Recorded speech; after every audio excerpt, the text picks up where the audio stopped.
Agatha, and Donovan. Welcome back to The Bunt, the number one podcast in skateboarding, brought to you by the number one shoe in skateboarding, Vans. Off the wall since 1960, motherfucking 6. Y'all know exactly what it is. I'm D Jones. I got my main man, the Ghost, with me. We got Ants One behind the scenes. It is the season finale of season 23, and we got, after a lot of hard work, scheduling errors and mishaps, tried for a long time, but we finally made it happen. We saved it for the finale. Break the news to the people, man. Man, if you have us on Instagram, which you better, you know what I'm saying? You've seen the trailer, you've seen the hammers, you've seen arguably the GOAT. I think my GOAT, personal preference, but you know, if he's not in your top 10, you might have to reconsider your life choices. But we got Ishod Wair in the building. Like Dono said, I think he first agreed to come on the pod back in 2017 or so. But, you know, GOATs are hard to fucking lock down, motherfucker. Ishod, thanks for finally taking the time. Our boy, great conversation. I don't know what it got edited down to, but we were on the line for 3 hours. Funny cat, and hyped to give the people some insight into GOAT behavior, you know what I'm saying? So Ishod, ending off the season in style. Then we take it, straight to the post office. New rule, 60 seconds or less for them damn voice notes, you get me? And then NHL, NBA playoffs around the corner. Let's fucking do it. Dude, we've waited a long time to get Shot in the building. It did not disappoint. Yes, like you said, another thank you to him for coming through. And a true testament of persistence on your behalf, on my behalf, on Tim Fulton's behalf. Massive shout out to Tim, always pushing for this one to happen. Wouldn't have happened without you, so thank you for that again. Just super hyped to have him. Make sure to follow us on Instagram, like the Ghost said, at The Bunt Live. Subscribe to us on YouTube, youtube.com/@TheBuntLive. Hit up our Patreon, patreon.com/TheBunt. Head over to thebunlive.com. New clothes dropping in the coming months or weeks or days. We'll get to the bottom of that. Updates on the Bunt Jam available there. Every episode logged for your listening pleasure. Ghost, last one of the season. Better make it special. The shout out of the week. Sometimes 3, 4, 5 different videos this season, man. I know you're trying to shout everyone out. What do you got for us this week? You know what time it is, y'all. You know what I'm saying? Shout out of the week. Man, skateboarding has always been shaped by the videos that represent it. It's how a lot of us connect to skating in the first place. Lately, videos are treated as disposable content. Algorithms decide what gets seen, and full lengths are reduced to a couple of clips in a feed. That's not how skate videos are meant to be experienced. That's why The Den was built. The Den is a skate video app curated and designed by skaters. It has a deep catalog of videos preserved in their original quality, pure vision, pure sound, exactly the way filmers intended them to be seen. From the classics to the latest releases, and a 24-hour live channel for when you just want to kick back and zone out. The Den was made so when something special comes along, it stays front and center, long after the feeds moved on. So if you care about skate videos like we do, become a member and download The Den for free on iPhone, Android, the web, Apple TV, and Amazon Fire TV. I want to keep it a little shorter and sweeter, but I just can't resist. Oh, you got to take your own post office medicine. A quick shout out to, we met him down in Cincy. Emil dropped a new part. Oh. So, A6 4-course Emil. Haha. Killing it as per usual. And then this young Japanese crew, Dirty Rabbit 3, dropped. That was epic. But shout out of the week goes to Bunt alum, one of our favorite skaters, one of our good homies. It's Dom Henry, you know what I'm saying? King Henry, special. You know what I'm saying? Cold half. I think I actually missed it the week it came out, but I've since watched it maybe 3 or 4 times.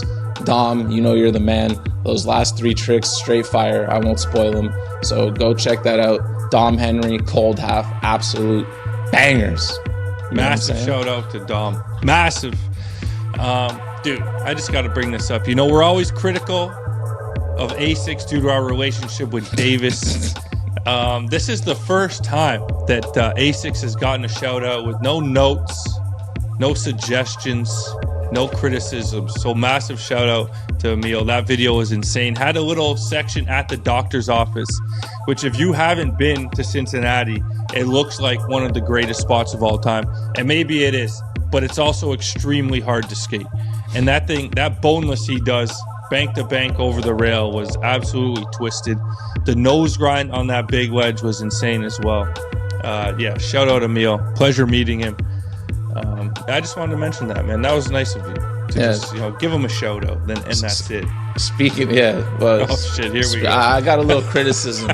No, I'm just kidding. I should have let it go. Also, shout out to sending JP to Tampa. So, you know what I'm saying? Mad respect for that. We all got to see the beer gut of pain. No, did I say that out loud? My bad. Nah. JP, we love you. Damn it, dude. You know what I'm saying? Keep doing your thing. Keep it moving. Dude, JP is a character that the skate world needs. So we will do our best. Asics is doing their thing. JP, just stick around, man, because the world needs you. Skateboarding needs you, and we love you, brother. Suck my dickies. I think that introducing JP to Jesse was quite possibly the most diabolical and worst thing we've done to skateboarding. But there's no going back now. Ghost, it's all said and done for us now, man. Last interview of the season. Let's get him in the building. The GOAT is here. Wait no further, man. Let's go.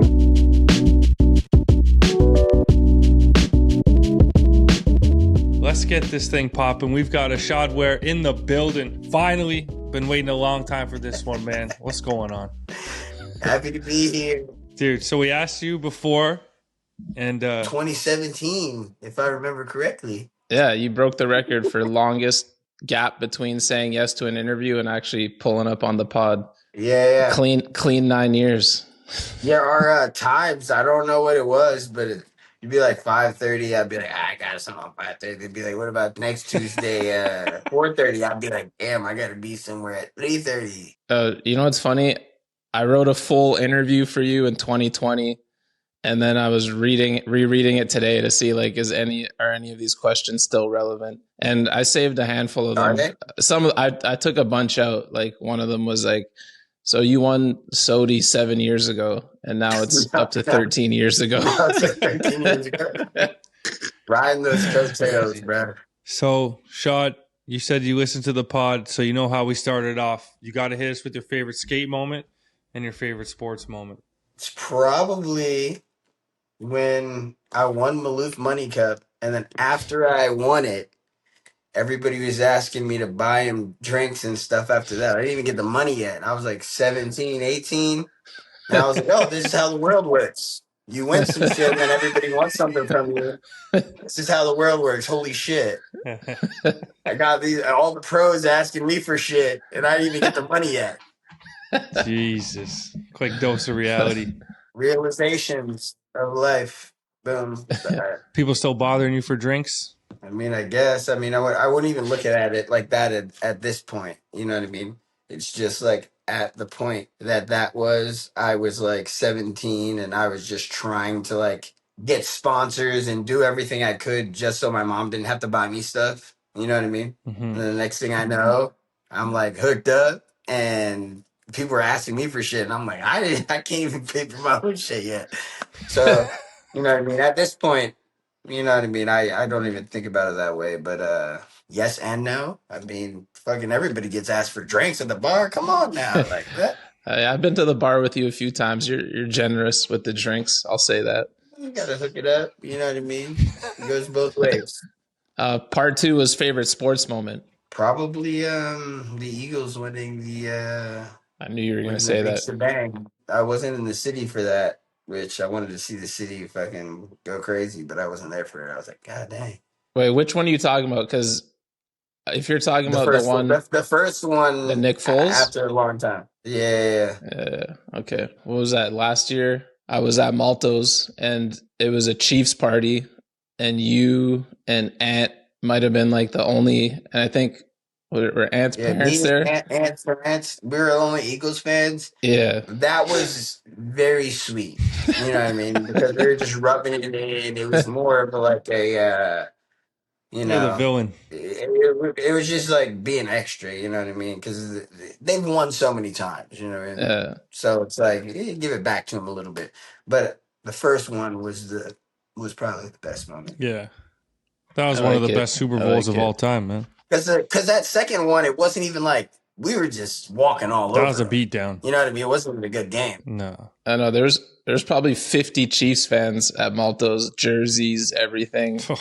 And like Yeah. it was like whatever the score was at half, Ishod would just walk by the TV in like an Eagles jersey, no fucks given, not even paying attention. It was already game over. It's like, are you fucking kidding me? Yeah, I was just drinking, having a good time, you know what I mean? And they were just deflated.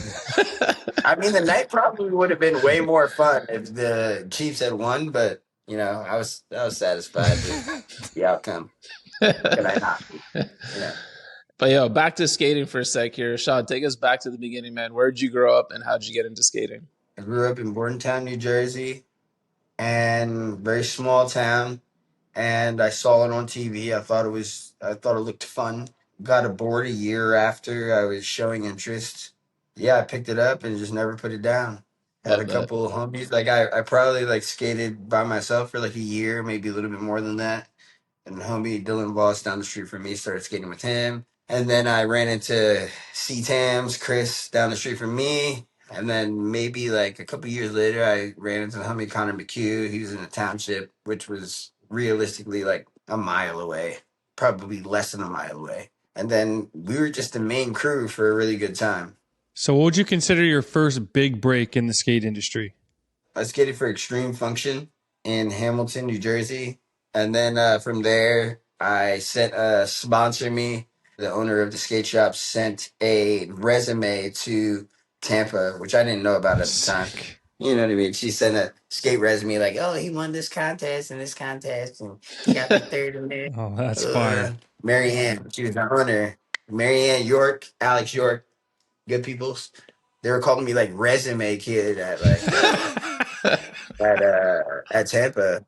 And this was before 2010, so I went there a year before I actually started getting sponsored. So the first year I was a resume kid. People were like, "Oh yeah, this is a kid with a resume," but like I didn't even know about that. I was like, "Resume? What are they talking about? Like I don't know what they're talking about." But whatever, I'm about the trick, so I was just skating. But they would talk about it, and I was just like, "All right." The next year after that, like 2010, is when I like. They knew me as resume kid. I came back. I had a footy tape, and then I did pretty good in the contest, and I was giving my footage out. And yeah, got some sponsors. That's what's up. That's what's up. Love that resume Yeah. kid. We got to bring that name That's back. an epic nickname. Yeah. Good on that owner, man, building that fucking resume. That's a sick move. Look at the resume, gang. Yeah, that's just too big now, probably. Talk to me nice, motherfucker. No, but yeah, resume kid. So fast forward a little bit past the resume days, you bang the skate world over the head with your since day one part. Back then, you're a little hesh killer. You got the tight pants and all that good stuff. How fun was filming that part? Take us back to that era, and how did things change for you once that dropped? Because it wasn't quite like Antoine Baker 3, but that was a lot of people's first time seeing you and blowing minds out the gate. I mean, when you're that young, you're not even really thinking about it. You're just like, this is what I do. I'm skating. I'm having fun. I'm like traveling. So there was no real premeditation to anything that I was doing. I was just like, oh, I think this would be cool to do, you know? And then it just continued, you know? I just thought I was incognito, and that was not the case. Yeah, that ended that, man. Yeah, I'm just chilling, like, yeah, motherfuckers would be like, yeah, and I'd be like, oh, at the grocery store, at the restaurant, eyeballs everywhere. You weren't safe no more, huh? Crazy. That shit changes quick, man. Yeah.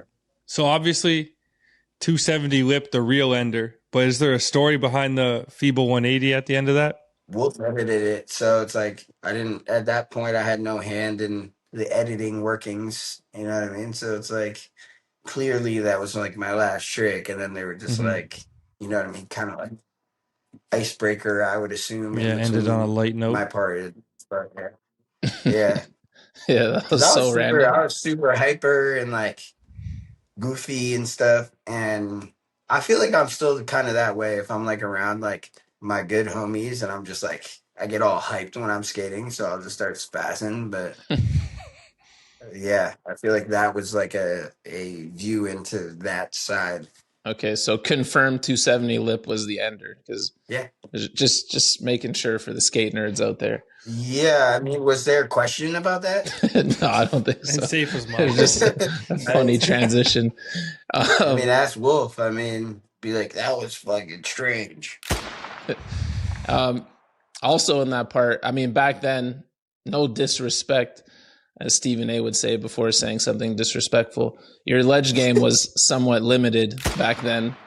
You had a cute little line with I think, tail slide fakie, then a switch tray, then a switch front blunt. Switch tray was spanked.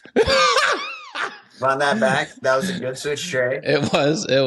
I was always proud of that switch tray. Maybe they didn't even want to use that line. If I'm thinking back, You I forced was them. maybe like, You're like the I switch want tray. that line. Yeah. Put that Because in. I was like, oh, that switch tray was spanked. But who was really like doing like just switch front blunts and lines like randomly? Like I was like fucking 16. What 16-year-old switch front blunt on a ledge? Well, it always just stuck out to me because I'm After a like, spanked switch tray, Yeah. I actually really like that line. I would never change it. I'm not If I saying could it go needed back, to I be wouldn't change changed. it. I'd be like, keep it in. I'm just saying There's gonna be question about it in like 15 years. Someone's gonna bring it up. no, but Someone's gonna bring it up in like 15 years. It'll be all good. that line always was just stood out to me because it was like, You're like, that's just ass, bro. Flew under the No, radar not- for 15 years, and now the time has come. somewhat it's ass for you because in one of your next video parts you did it down clipper, and Yeah. you also the actual question was, at what point were you like, it's time for me to level up my ledge skating? Because now you've got a billion ledge tricks, but in that part you were more like big ass front feebles and singles. You know what I'm saying? I mean, the thing is you start low. Mhm. So you know what I mean? Oh, I grew up skating with Tom Asta and all these dudes are really good at ledges. So I could skate ledges. I wasn't one of those like unbalanced skaters because I'm not like a person that like learned one thing before another thing. Mhm. I had to learn this before I learned that. And then when I learned that, I learned this. But it's like, how am I gonna put a kickflip crook on a ledge when I can do it down a rail? I mean, I would just do it down the rail. Why do they use the ledge footage? Don't even make sense. I totally agree, but you're not unbalanced, but that ledge line was unbalanced compared to the caliber of the rest of the But part. see, at the time, maybe I had not switch front blunted a hubba. Mm-hmm. So I was like, all right, I'm gonna do for the level that my shit is. You know what I mean? It's like I'm not gonna front 3 lip a fucking 9 stair rail when I know I can do it down a 12 stair. You know what I mean? It's the same thing for ledge. So it was like I was just playing off what I had at the time. You know what I mean? I was learning to switch front blunts. I pop back up later with the bigger one. You feel me? that's true. Can't empty the whole clip. I love the natural You know what I mean? progression. But the funny thing is, I've always liked that line and that Spitfire shirt. I had the red Spitfire shirt on, and that was my favorite shirt as a kid for like dumb long. I actually did a trick.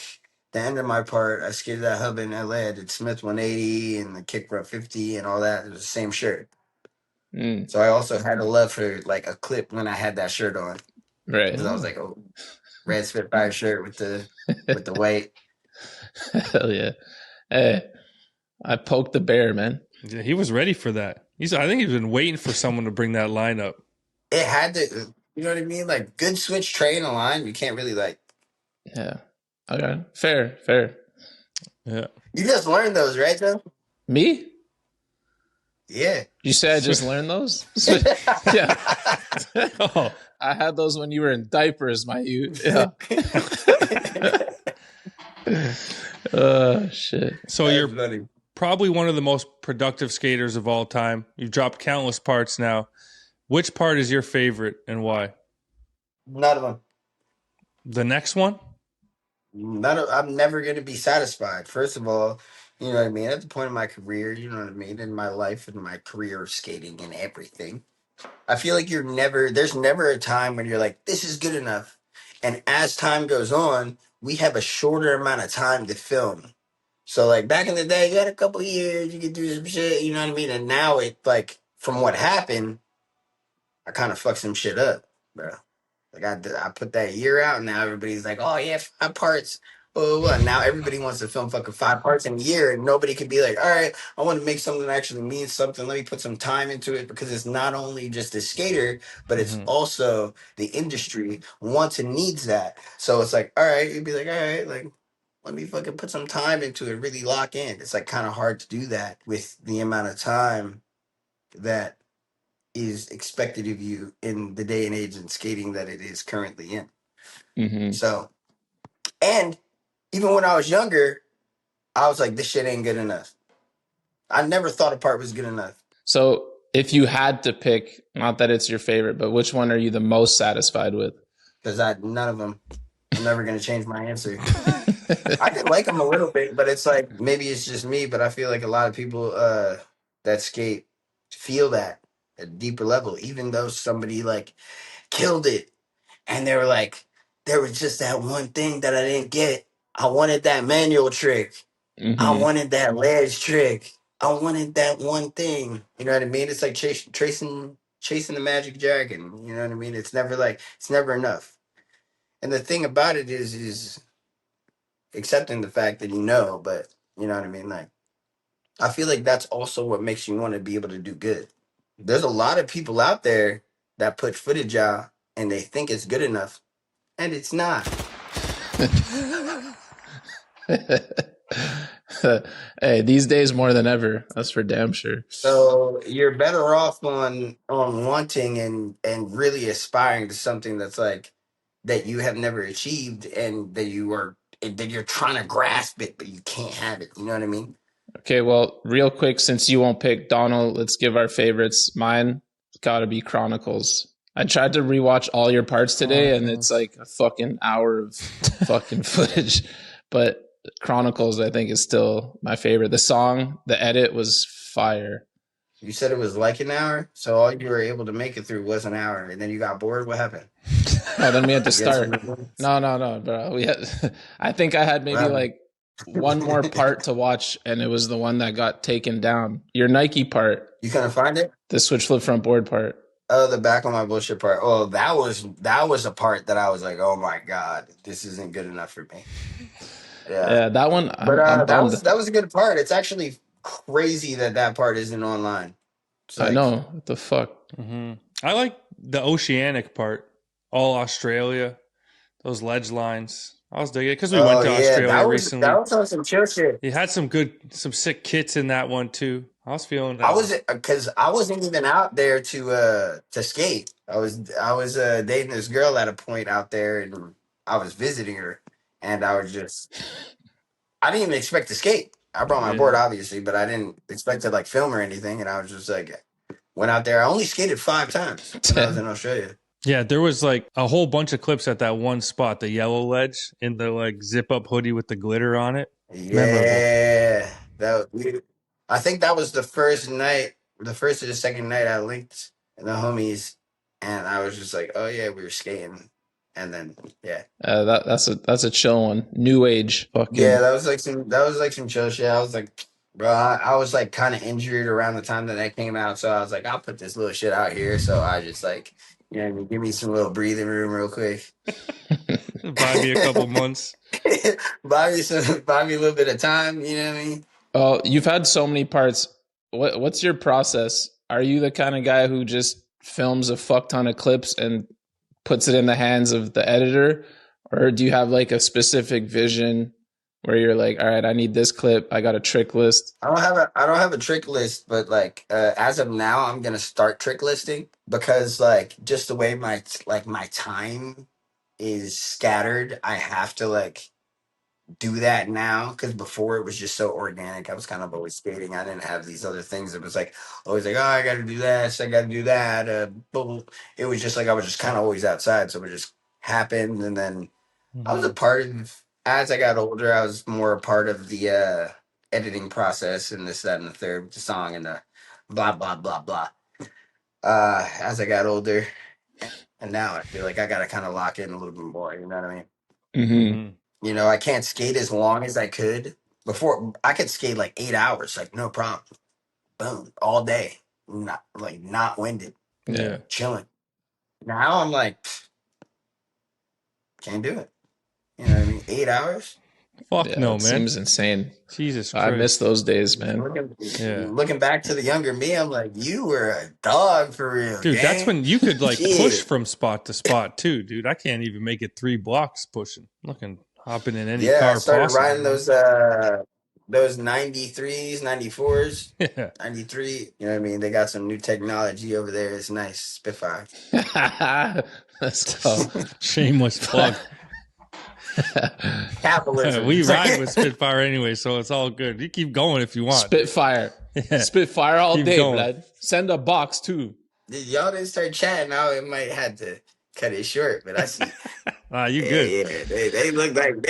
They look like they fuck with them spits. Yeah. That's fine by Boy, us, man. Crazy to think it's been 13 years since you won SOTY in 2013. you're You've telling been me. in the running many years since then. Do you ever think you got robbed on a potential second or third trophy over the years? Where'd this question come from? And this is a very like sports question, man. You know, there's like the greats in all the sports could have probably won like many MVPs over their time, like LeBron and Gretzky and guys like Barry I was Bonds. walking around the question. Oh, you got to answer this. Is like you could have had That was it multiple walking times. around. That was walking around the question. I was like, wait. So how did this question come up? We talk a lot about SOTY around here. I bet you do. I bet you do. I mean, Sody. It's not in my hands. Yeah. It's not in any of our hands. You know what I mean? I skate and then I see what happens, and that's all that happens. Even the first time I got it, I wasn't even trying to go for it. I was just skating. And Mm-hmm. then the times that I was running in the running after that, I was just skating. So it was just like the fact of me getting it or not getting it was just, it's not, it has nothing to do with me. I just do what I do and then let's see what people think about it. So that's what I got to say about that one. Yeah, you won it before That's it fair. became like the fucking, I don't want to call it a shit show, but like what it is now is definitely different. I don't remember what year it really shifted where it was like people campaigning and really going for it, but I feel like in 2013 it was still chill. I think that after my year, it changed because if you look at before me, the age of the people that were doing it and the people that were my peers and the people that I was the same age with, that I grew up skating with, and this that, and the third. At that point, it was like so. I feel like it was kind of little less graspable. Like people didn't think it. You know what I mean? Grant got it a couple years before me, and then I got it, and then people my age were like, "Damn, I can do that shit too. Let me turn up." Mm-hmm. Mm-hmm. And I feel like after that, maybe not the apparent year after, but after people kind of realize the formula, they could be like, all right, this is kind of the frameworks of what I need to do to be able to get to this point, which ultimately also changed a lot of other things in skating. For sure. Hey, you got yours well deserved. For sure, I feel like you deserve to get two. And then I can't remember all the years, but I definitely remember a couple of years being like, I would vote for Ishod again. Thanks, But gang. it is what it is. Maybe not in this timeline, different timeline, gang. So skaters used to get more backlash, I feel like, back in the day for having interests in outside of skateboarding. But these days it seems, more acceptable, even encouraged in some situations to just be more of a diverse person with diverse interests. You're into cars, photography, modeling, to name a few. Have you felt a change throughout your career and how interests outside of skateboarding play into skating? And did you ever get a hard time for it? Yes and no. I feel like also I was like the big one there Mm-hmm. is the whole fashion modeling thing, you know what I mean? Before me, obviously like you know what I mean, Dylan Reader. But you can't hate on Dylan Reader. You know what I mean? Everybody's cool. Made a skater. You know what I mean? Rookie, you know? And then Alex Olson, of course, he was doing a little bit of that. There's people that were doing it. There's people that were doing it that people didn't like. And then I feel like I was in a kind of cusp where people were like, I mean, well, he skates good enough to where You can't say shit. even when I was younger, like in my town, people like be like, "Oh, you're a skater boy, you're a little white boy. Like, what are you doing? Like, bro, you should be playing basketball." I'm gonna do what I Mm-hmm. want, bro. I like this. Go over there with that talk because I don't care. I never did. Hondos, and you always back it up with skating. That's the ultimate, like, just shut up thing. Or because I mean, you hear that's it. what I tell any younger person that is like, "Yo, how do I do it?" Mm-hmm. Jam footy down throat. They don't have to like you, but they're gonna respect you. If you really do it to them in the streets, they're not. Even if they really don't like you, they're gonna have to respect what you did and respect the time that you put in to be like, "Fuck, I don't fucking like this motherfucker, but I respect it." Yeah. That's what happens. That's what happens for real. Yeah, I feel like the skaters that would get upset about like seeing their favorite skater start to like do other shit. If you're still hitting them with a fucking banging part, then it's like who cares, you know? But there's still This going to is be also, people talking no matter what. if you think about it though, also like when people like if somebody isn't really like that cool in real life or they got some weird shit going on, they'd be like, "Yeah, they're a good skater, but blah blah blah." Mm-hmm. That them even saying the fact that they're good at skater, but blah blah blah, they have enough respect about the person to be like, "Damn, they really be doing their shit," but like I can't fuck with that person, but like they really be talking their shit in the streets. It really depends on the level that you're doing. Like cancel culture, people being like extra out weird. There's some weirdos, bro. Yeah, this world's a crazy place, man. But Yeah. one of the hobbies we talked about, cars. Obviously, you're a car guy. Is there a dream car for you that you hope to one day get, or do you already have it, or what's the status there? Probably a BMW Z8. I do not have a BMW Z8. Probably go for about 300K, and it looks like the Mach 5 from Speed Racer.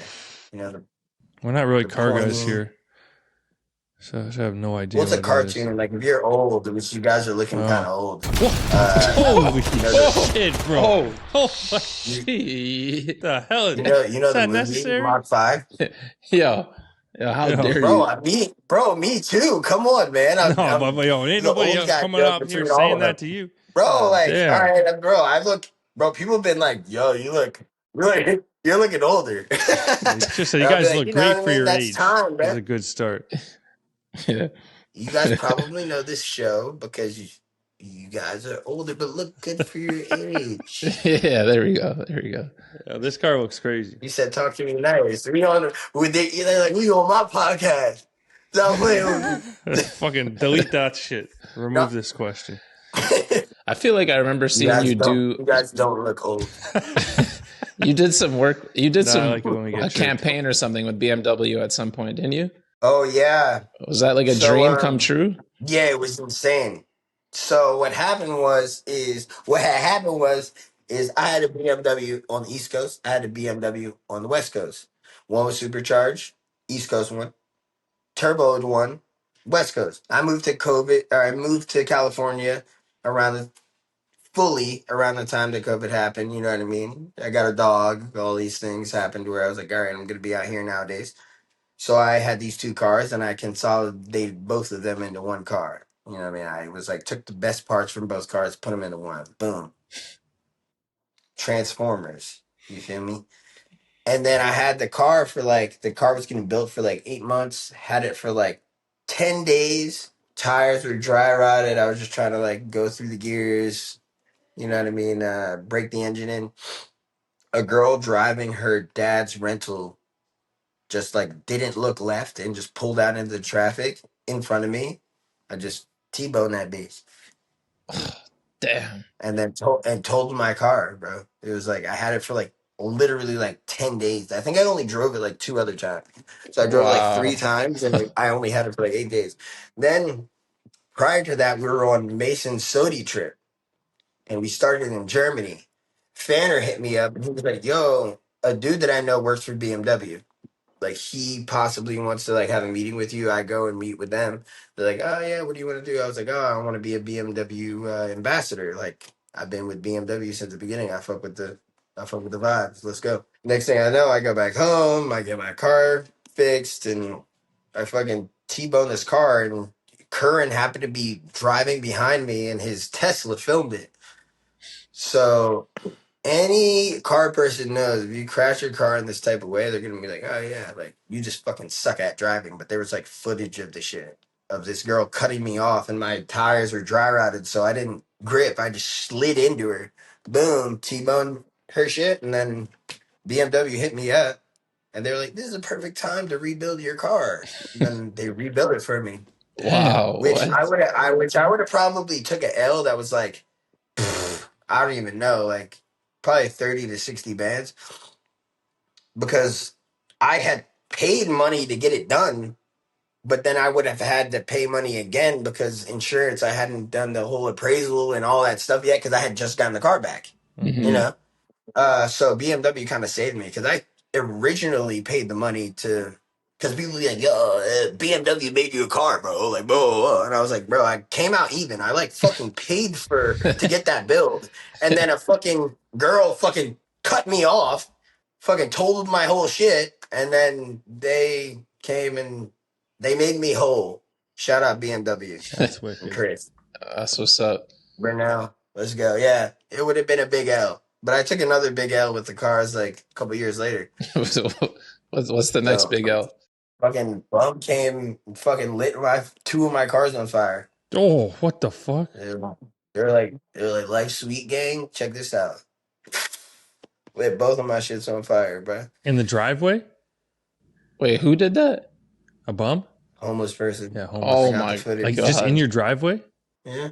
That's Yep. fucking brutal. Even when it happened, I was like, dude, like my life is so blessed. You know what I mean? I have good people. I have good friends. You know what I mean? I'm able to skate. I'm healthy. I have a lot of fucking so much positive in my life. So it's like all good. It's just like little hiccup where you're like, holy shit. But everything's all good. So what are you Yeah. driving these days? Well, he lit my Rivian on fire, and the fire was so fucking explosively big. It lit my 1987 Bronco 2 on fire. And then there was a whole chain of effects that happened from that. So wasn't able to get a car for another 6 months because my license got suspended and blah, blah, blah, blah, blah, blah, blah, and whatever. But now I got another Rivian. Oh, Damn, dude. Car guy losing your license? That's gotta hurt. Just living in the real van. Tim It's driving happened you. twice. No, how's Tim as a you driver? just end up riding dirty. I don't know. I had other Just drive cars. anyways. I mean, what the fuck? What? LA is like, Tim lives like probably like 40 minutes from me right now. What are we gonna do? Come and pick me up for groceries? No, like what? I'm about to drive the fucking. Shit. I'm about to drive myself and just like keep a good lookout. Like what the hell? Sweden has landed in North America. Through the heroes of Baker, Andrew, Eric, and Jim, CHPO is now available across Canada and the US, both at your local skate shop and at us.chpobrand.com. So it's time for you to learn some Swedish. Fika, a coffee break, but also a social ritual with pastries and a good talk. It's basically a lifestyle, not just a break. If you add the word oi before, you will have a beer break. Oi fika. Skål means cheers. So if you have a oi fika, you say skål before your first sip. Köttbullar, Swedish meatballs. Add some home-cooked potatoes, gravy, and lingonberry jam, and you are as Swedish as Peter Forsberg, Oski, Viagra Boys, and IKEA combined. Orka literally means to have the energy, but used like, I can't be bothered. For example, Orca, do a switch 3 down El Toro. Smol Stunstrale, literally wild strawberry place, meaning a hidden favorite spot. So if you ever come to Sweden, ask the local skaters to show you their Smoltenstrale, and you are in for a treat. Jante, a cultural idea about not thinking you're better than others. Swedes are great at everything, but they don't rub it in your face, like the Norwegians do, for example. Bragging Oli pumping and seal killing bastards. Slut means the end. Funny, because it's true. These great Swedish words were brought to you by CHPO.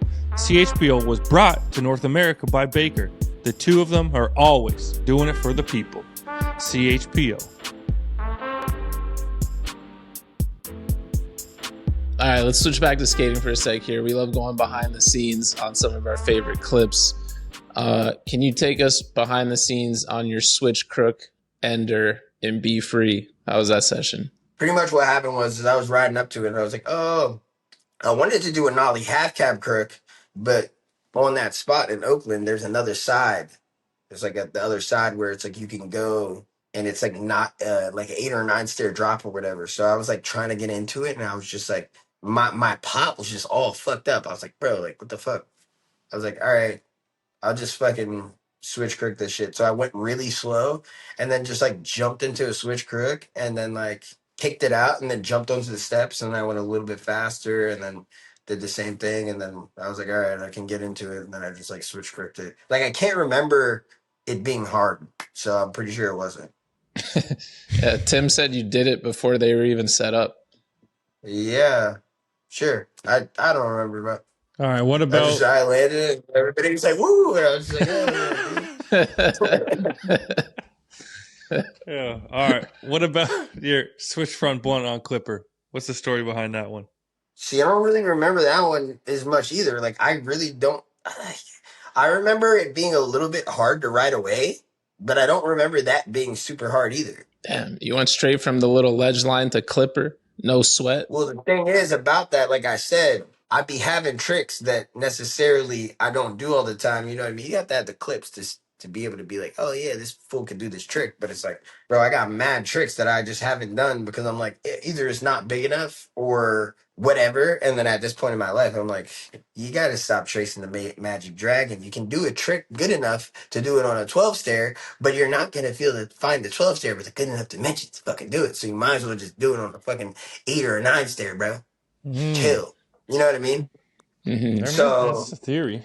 I mean, that's what I think. Also, I don't like skating rails that are like 7. I like skating a rail that's like an 8 or a 9 stair more because it's like I don't have to. I can choose where I want to get into the rail rather than being like, oh, I have to get in here. You know what I mean? I can be like, all right, well, I can gap up and then still make it down to the bottom, or I can like go out and gap down depending on where. So specifically with that one, I don't. You got to ask Jason Hernandez to release like the clips or the tries or something because there's only also the way he edited it where it was 2 clips together. You know what I mean? I kind of didn't like that. Where you don't see like a full one of each one. You know? Yeah, that always bothers me too. Oh, you said you didn't like that. Hell no. This shit bothered me as well. Shout out to Jason though. But I don't really remember that one being like super hard either. When I was like pretty young, I was kind of just doing stuff. I like stuff kind of just worked. Even the front 3 lip. I remember like my last trick. I remember like I was scared to try it, and then I like missed. Like the first try, my board completely came out of my feet, off my feet, and then I just literally like sacked my my thigh. Yeah. And then nothing happened to me, and I was like, oh shit. And then I just was like trying it after that. It was like mad easy to try. I was like, oh, that's all that happened. Like once you get past that first one where you're like, you always think the worst. And then once you get past the worst, you're like, oh shit, like that's what happened. And then the fear's gone. And then after that, I could like you could take me anywhere and I could fucking park rail, I could front 3 lip every fucking try. Fucking probably 10 out of 10. Front 3 lip, boom, easy. So once I got that out of my fucking head, I was just like, oh. So one that I've always wondered, and I've always, we need to get the rough cut for that Chronicles part. But speaking of the first try, getting that out of the way, there's certain tricks where I'm always curious what the first try looked like. The gap kickback lip. Yeah. You can first try and pussyfoot it. You know what I mean? No, the first real try. Real try where you actually like really try it, where you really put those nuts on the line. Yeah. So tell us about the gap kickback lip ender in that part, because that one still is just so ridiculous all these years later. I just remember us like pulling up, and then we went to like a gas station before. I feel like I had to take a shit or something, and then I was like, dude, I gotta take a shit. And then I got like that beanie hat. That was like the fucking wolf hat Yeah. that I fucking did the gap back over crook on the Tame Impala hat or the Tame Impala song. So I feel like I did that, and then I was just like, "Fuck, I try to kick back lip this shit." And that one was actually kind of weird because I wasn't turning out enough, and there was like somewhere I would like turn out halfway, and I would like ride up the wall and then fall off, you know. So I would like kick back lip, land, and then I wasn't turned out enough, and I was so stuck on the board that I would like ride up the wall and then fall off the wall, like Jeez. boom, like vertical on the wall or horizontal, my body fall back onto the ground. It happened like a few times, like two times, I feel like, and I was like, well, that's so weird. And then like I guess like Costin and whoever else was in the car was like, we're about to leave, and then I just haven't landed. I don't know. What? Yo, they're about to leave when you're doing like the I gnarliest just add trick that in there. ever. What's up with Costin, man? Yo, Frost didn't have time for that shit. This motherfucker was heading home. Yeah, he was probably like, fuck this kid. It's the Dude. old age with him, for sure, dude. He's like, I'm fucking getting out of here, dude. This kid's not gonna land this bullshit. He already did back over. We'll give up in a second. And then I just ended up making it. He was probably like, oh shit. That's crazy. Bro, that's actually wild. Yeah, it wasn't like there wasn't like really any super crazy tries. The first try was chill. I don't remember like not getting in or anything. I just remember like being like, oh, I'm gonna kick back with this, and I was just getting in and then not being able to come out. Yeah, that's a wild Because one, man. I back over cricked it first, and I didn't do back nose blunt because the rail was thin. I think Nigel did back nose blunt. Yeah, he did. That's your spot though. Windsor James gap nollie front board. Shout out. He did that before I did my trick, and I remember going there and I was like, dude, like so crazy, dude. Yeah, Shout out Windsor. Windsor's got crazy clips. for Like sure. that one clip in Denver, he did a nollie 180 switch 5-0 back to straight in its time. Like recently, like Malto did like a backsmith on it. No, Malto nollie crook. No, Malto nollie crooked it. Yeah, no, he went. Yeah. He didn't go back to straight. He just went straight nollie 180 switch 5-0. That was buck wild. Yeah. Like that, there's like been no other trick that's like been like hold the torch to that one. No. Windsor's got fucking clips, hammers, standing the test of time for sure. For days, bro. Windsor was cracked. Woo, Windsor was cracked. Take us behind the nollie backside flip into the triangle in Miami. So at that same spot at the Intercontinental, I've been trying to frontside flip over the gate that Zion back fucking three'd for like 12 fucking years.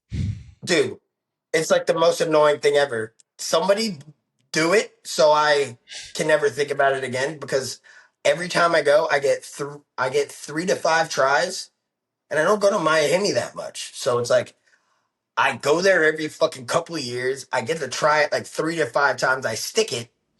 We get kicked out.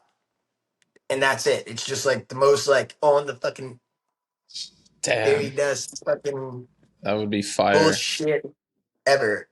And it's like there's probably harder tricks that I could do in theory. Like if I lived there, I would be able to skate it because I could put tries in and be like, oh, maybe 5 tries. I'll go to fucking go to a lot. I'll fucking warm the legs up, seeing if I'm feeling see how I'm feeling, and then go over there, get a quick 5 tries in, 5 to 7, maybe come back next week. You know what I mean? Mm-hmm. But it's like, it'll be like 3 years the next time I try. Like one time I didn't go for like 6 years or some shit. I went there to go try that. We got kicked out. And then I was like, oh, fuck, dude, I gotta do something. Maybe I'll just nollie backside flip into this shit. Jesus and Christ. Nobody's like gone into it switch. So I was like, oh, like, I think Nigel did like a nollie half cab heel, another Nigel call out. I think he did a nollie half cab heel, but I was like, nobody turned backside into it. I don't even remember anybody backside flipping into it. Yo, okay, wait. I was gonna wait till the end to say this bit, but maybe it's Bastion. Yeah, that was the first time we ever met. Was the day you did it, and remember we went to the bar and we were playing darts, And you were like, Oh yeah, after it was you're, me, you, and Nick. yeah, and you're like, I think I'm the first person to flip into it backside. And even though you're one of my favorite skaters of all time, my skate brain, I couldn't let you have it. I was like, yo, Bastion, backside flip in the lost Backside part. flip. Yeah. Yeah. Yeah. But anyways, tell us about your session. Completely different. But still backside turn.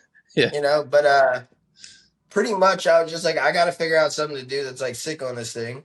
You know what I mean? At the time, like Riley Hawk did like 180 like crook on it and like and shit. And I was like, dude, grinding the side is sick, but like going into it is like dope. I feel like maybe Patrick already did a back nose blunt. I was like, dude, can't do that. It's like, fuck, all I could really do. I'd be doing nollie backside flips. I might as well try that. So I start bailing it a bunch, and then eventually I put one down. I like hang up, and then same thing. Once I hung up, and I slammed, I was like, oh, all right. And then I just eventually did it. Probably like maybe like 5-10 minutes later. Damn. Like 10 minutes. 10 minutes later. That Yeah. thing's terrifying, Because man. once you slam and you're not dead, you're like, all right. Yeah, you went straight bounce off your ass on that one bail. I'm glad I got it on film. A lot of the time when I slammed super fucking hard, nobody's filming it, and I'm just like, I didn't even get a bail. I didn't even get a slam clip. I got nothing, but not being able to skate for like a minute, shit's ass. Yeah. Mm-hmm. R.I.P. to that spot. Sucks it's gone. Or it's like Yeah. it's there, but I think they put grass all up in Yeah, that it looks shit. like there's turf up top. So random question for you. Never seen, I mean, you ride for Real, Spitfire, Deluxe Man, you know, San Francisco ties. You're a great jumper, but never seen an Ishod clip at Wallenberg. I was wondering if you ever claimed anything, ever tried to skate it, any plans Yeah, to I skate have. it, a little switch front heel for I the was in people the- one day maybe? I was in the second Wallenberg contest. I was actually just talking about this. It was my first time to California. I switch flip Love Gap, and then they flew me out to California for the first time to try to switch flip Wallenberg. It was the same time that Kevin Romar tried to nollie back 360, snapped his board, and fucking Jake threw his board one way and then threw the other board the other way. So the whole entire time that they were skating it, So the unnecessary. whole entire time they were skating it, I was skating that with them. And when they even cut it down to, it was just like Chris Cole, Lindsey Robertson, like it was like 5 people skating it. I was one of the 5 people. For some reason, this fool did not kick me off. Like Jake was like, I like your name. And then just like did not kick me off from skating it. And I was trying switch flips. So the day before, I was skating the 3-stair, just trying to warm up, and I broke my truck. Mm-hmm. So the day of, I was skating with new trucks, and I hell could no. not fucking skate, and I was literally catching switch hard flips, and they literally thought I'm trying switch hard, bro. And it was like, I was just tripping in my head because I was like, dude, they think I'm trying switch hard. I'm trying switch flip. I'm feeling the fuck out of this shit. I was like low-key catching them, and then they cut it off, and they're like, oh yeah, only like these people skate. And then I was supposed to skate as well, and it was just like me bailing fucking really bad switch flips. Wow. Terrible switch flips.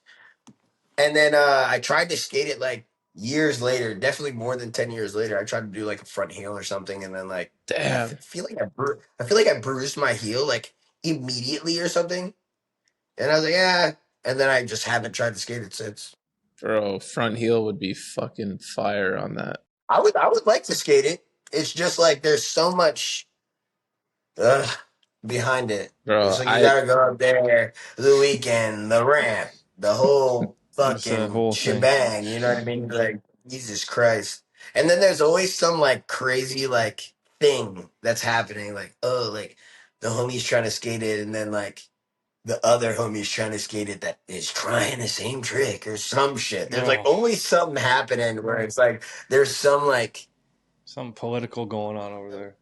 I was there actually recently when the homies were skating it, but I fucking got bit up by a spider and I felt sick. I felt like slow, bro. I got bit like I was staying in this hotel. I got bit up by a spider like fucking like 5 times, bro, and I felt mad weird. Damn. I got bit by a spider once, and I couldn't fucking walk for like a fucking week. I was on crutches, and they gave me that fucking antidote. Jesus. Yeah, it was like 2022 Christmas. It bit me like And I thought because sometimes I sleepwalk, and I thought I kicked my bed or something. 3 days goes by. I'm like, why the fuck does my foot hurt? My foot just keeps continuing to get worse. Next thing I know, I can't fucking walk at all. I'm on crutches. Jesus. I go to the fucking the fucking whatever fucking care it is, Christmas Eve or some shit. There was like nobody around, and I was just like, I had to go 3 days in a row to get the anti venom fucking bullshit. I got it the first day. I couldn't walk. I couldn't even touch my little toe on the ground. Shit was so fucking painful. Couldn't put any weight on my shit. First day, I could crutch around and I could put a little bit of weight on my shit. Second day, I could like walk. I could limp but walk. Third day, I was like agile as a bitch. That shit started kicking in. Bro, that shit fixed me. Yeah, bro. It was crazy. Didn't need my sleep. That's terrifying. That is. Fuck. Your switch hard flip catches had me dying. Just quick random aside, because Dono, you were part of it. You probably don't remember. I was trying to switch flip the 7 stair over the sidewalk in Chinatown back in the day. Yeah. And Dono and our friend Tommy were fucking playing like they're play fighting in the landing, and I wanted to kill them because I was stressing trying to switch flip this thing. And I never forget it. I missed my flick and caught the most perfect switch hard flip ever. I probably could have landed it, but I was so confused. But it's frustrating. Like, it's like, even if you land it, you'd be mad because you missed your switch flip. You'd be like, that's not what I was trying. It's like the worst feeling in the world, but it works somehow. And Dono, I focused the hell out of my board. Everybody. In front of everybody, I was in front of Walt. People were like, hell yeah. Yeah. Everyone's cheering for you. You got that. Fuck. Oh, shit. That's crazy. Yeah. You know, life and times, man. Life and times. You've done your thing in contests over the years. There was one time in Street League a while back on the last obstacle. You had one try to win the whole thing. You went for the back 360 kickflip over the gap when you probably could have gone for something a little easier and maybe won. Can you take us behind the scenes on that one and the decision-making behind trying the back 360 kickflip? I would think that there was not so much decision-making happening at that point. When I was in Street League, I was just like, I was in it for the love of the game, bro. I was like, fuck. I wasn't like, I didn't have like coaches there being like, all you need is a 6.2. You didn't have Los Santos' coach there with you, man? Right? If I didn't have the clipboard if I had on a coach, maybe. Yeah, if I had the clipboard on me with the homie on the side, maybe I would have took the W. Maybe I would be like in a different spot before right your last attempt. Yeah. I'm just happy to But be here. I probably thought, because it's like all it takes is to win or lose is to fall once. Yeah. So I probably thought I was like down way more points, that I was just like, I just need to land a cracked shit. You know what I mean? Okay. Mm-hmm. So I was like, probably not even thinking about it, because after people were like, dude, you could have fucking did that. All you needed was a fucking 4.6. Yeah, exactly. Everyone at home screaming at the fucking TV. Because it's like, in the beginning, Street League, they were just giving bread. They were like, oh yeah, like, come out. If you skate, we'll give you fucking 5 bands or some shit. Yeah, it was the gravy train back then, dude. Yeah, so I was like, I'll go to these things. What is there, 4 a year or something? Mm-hmm. You know, make a quick like 20 bands, and then there's the best tricks that give you 10, and then if you win, there's other bonuses. You know what I mean? I was never really fully in it for the bread. I was just like, I was and I wasn't, because I was like, they're already giving me bread. You know what I mean? That's good enough. That's good enough for me for skating. I was like, all right, I'll just do what I do. Like, let's see if I can win some shit. You know what I mean? If I win, I win. If I don't, I don't. It's all good. I'll like cook a little 5 bands. You know what I mean? Like, skate up, party with the homies after, and then like send it back home with, you know what I mean? Cook through a little bit of it.Maybe I got like 4,500. Fucking, you know what I mean? 3 bands. That's take good. home, That's you know good. what I mean? Nothing crazy. Yeah. I definitely didn't know how many points I needed to like win. Okay. Bro, I was one of the people at home yelling at the fucking TV. That was also in like Nija's pure dominance, where it's like everyone was rooting against him, because it's like anytime someone had a showdown with Nija at the end, And it's not like we hate Nyjah, but it was just like, No, you just want when someone new, wins all the time, and especially Ishod, like known for more of a street skater, you're like, all right, fakey flip, just fakey flip it, just switch big heel. Like Dude, you had switch big there heels was every something try. also. I was like, he didn't just try a back 3 kickflip. Are you fucking kidding me? Yo, This boy didn't want to win, dude. He's tripping. is there an epic second prize, or is it just winner takes all? I think it was like 40 or something. I don't remember. So it was pretty. But it's dope, bro. Back in the day, they used to have these fucking street league stickers like right on the big section landing. You know what I mean? People would always be like, "Yo, you're like way bigger than I like thought you were in person." You know what I mean? People always think I was like way smaller. I like ever since I can remember, I'm 6'1", 175 at my latest. I'm probably like 185, 190 right now. You know what I mean? I'm a little bit heavier right now. You feel me? But like at that time, I was a little bit heavier. The people that I was skating against, I feel like they were like 165, 140, 130. I land on that motherfucking sticker, bro. That shit was sliding out, bro. Every time I would go there, I'd be like, move this fucking sticker. They stopped. They started painting it on there. That's better. I was like, move that fucking sticker, bro. Dude, those were the good old days of Street Week. Big ass rail coming off that shit, landing on a sticker. I'm like, gonna make me hot. But whatever. At the time, you know what I mean? Like, it is what it is. Motherfuckers trying back 3 kickflips when they only need to do a fakey flip. So, Crazy. You know what I mean? Crazy. I didn't have motherfuckers in my corner like, all you gotta do is kickflip it. Yeah, you needed that, dude. Fuck. Yeah, bro. Anyways, it's all good. Another epic contest moment you had was the Tampa Pro puke. What's the backstory to that one?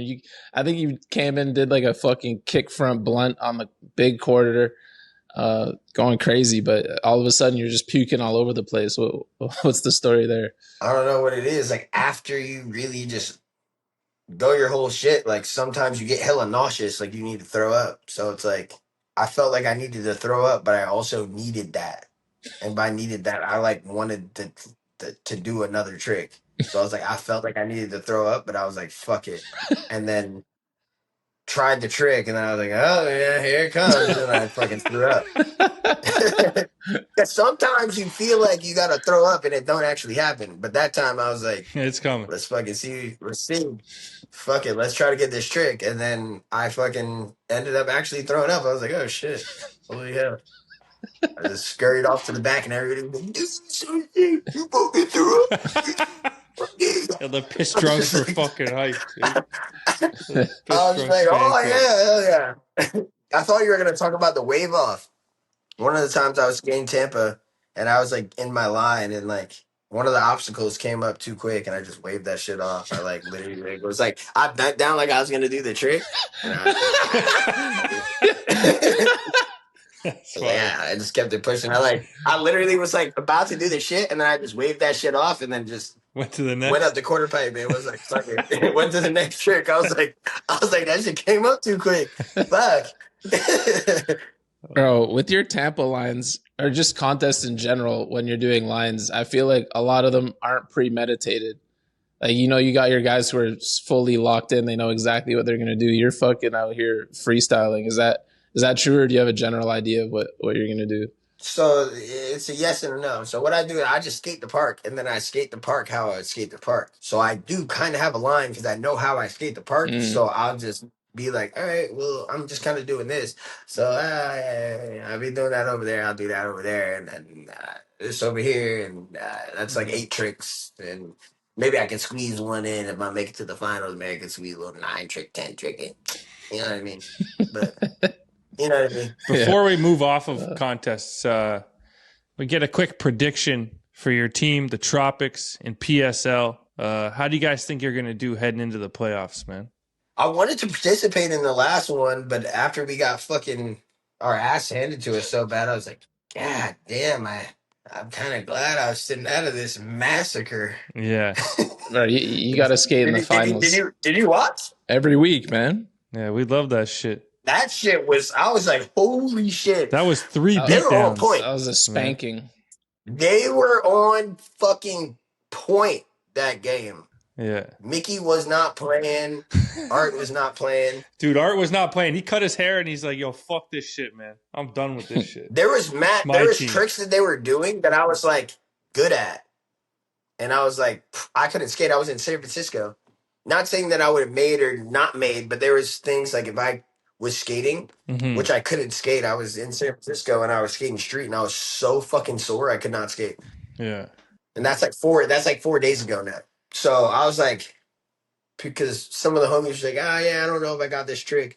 I'd be like, oh yeah, I can do this trick. You know, who's to say I would have landed it or not? But there was like a lot of tricks they were doing where I was like, oh yeah, I fucking actually fuck with this trick. But bro, they were doing shit. Fucking Carlos.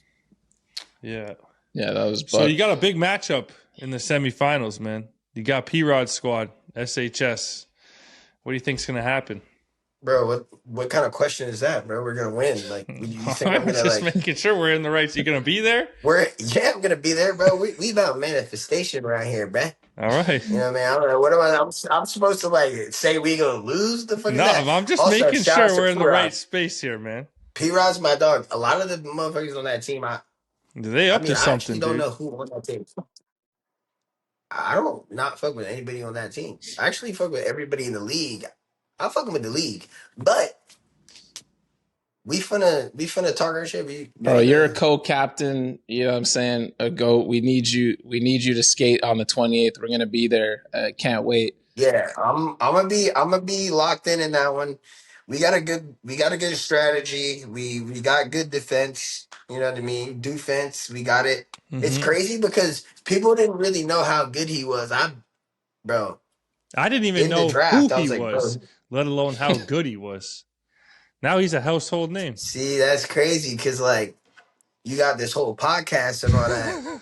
Bro, You didn't know I'm who just he being was? honest, dude. Hey, that's Donald. Now That doesn't reflect on me, man. I got nothing but respect, bro. Shit. He had he was skating. You know how people be filming their little parts on Thrasher nowadays? Yeah. Be skating the street. I They barely be check skating in on street, that, bro. man. They be skating street, but like it's like an Instagram edit, but they be doing hard shit. Yeah, he's had a couple hard posts on Insta. What is this world, man? Yeah, he had one of those on Thrasher. He was going crazy. His Thrasher part was gnarly as fuck. But now he's a household name, dude. So, fuck. I'm excited to come see. People didn't realize how good he was, but I'm glad people are opening their eyes to his talent because he is extremely, extremely talented, as everyone can see. Was that your first pick? Was that the Tropics' first pick?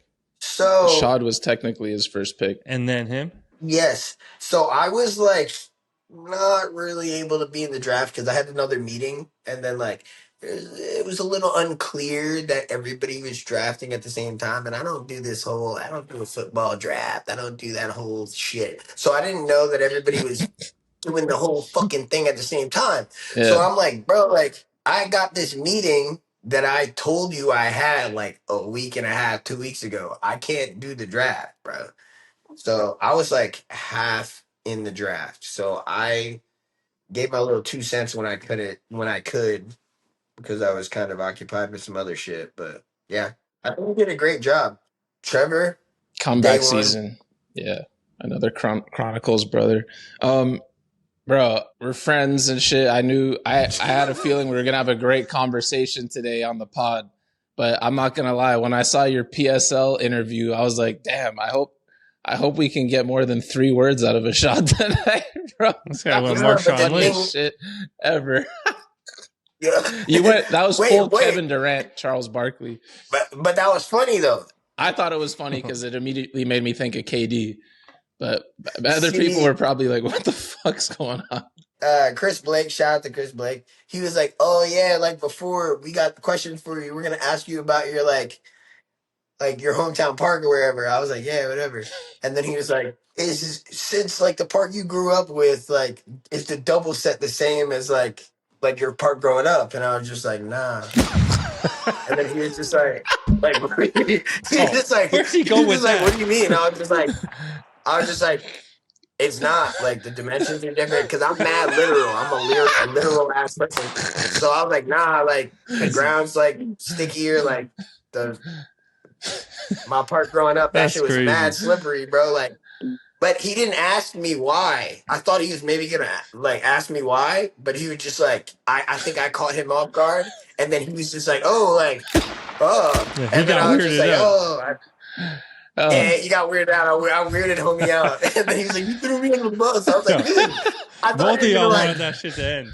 oh, I thought you had beef with yeah. him. I thought you hated him or something. I'm like, yo, Yo, why are you embarrassing No, homie no, like that's the bro. That's the bro. no, that's That's why the he didn't bro. come back last week. That's why that? it was Shane. He's done after that, dude.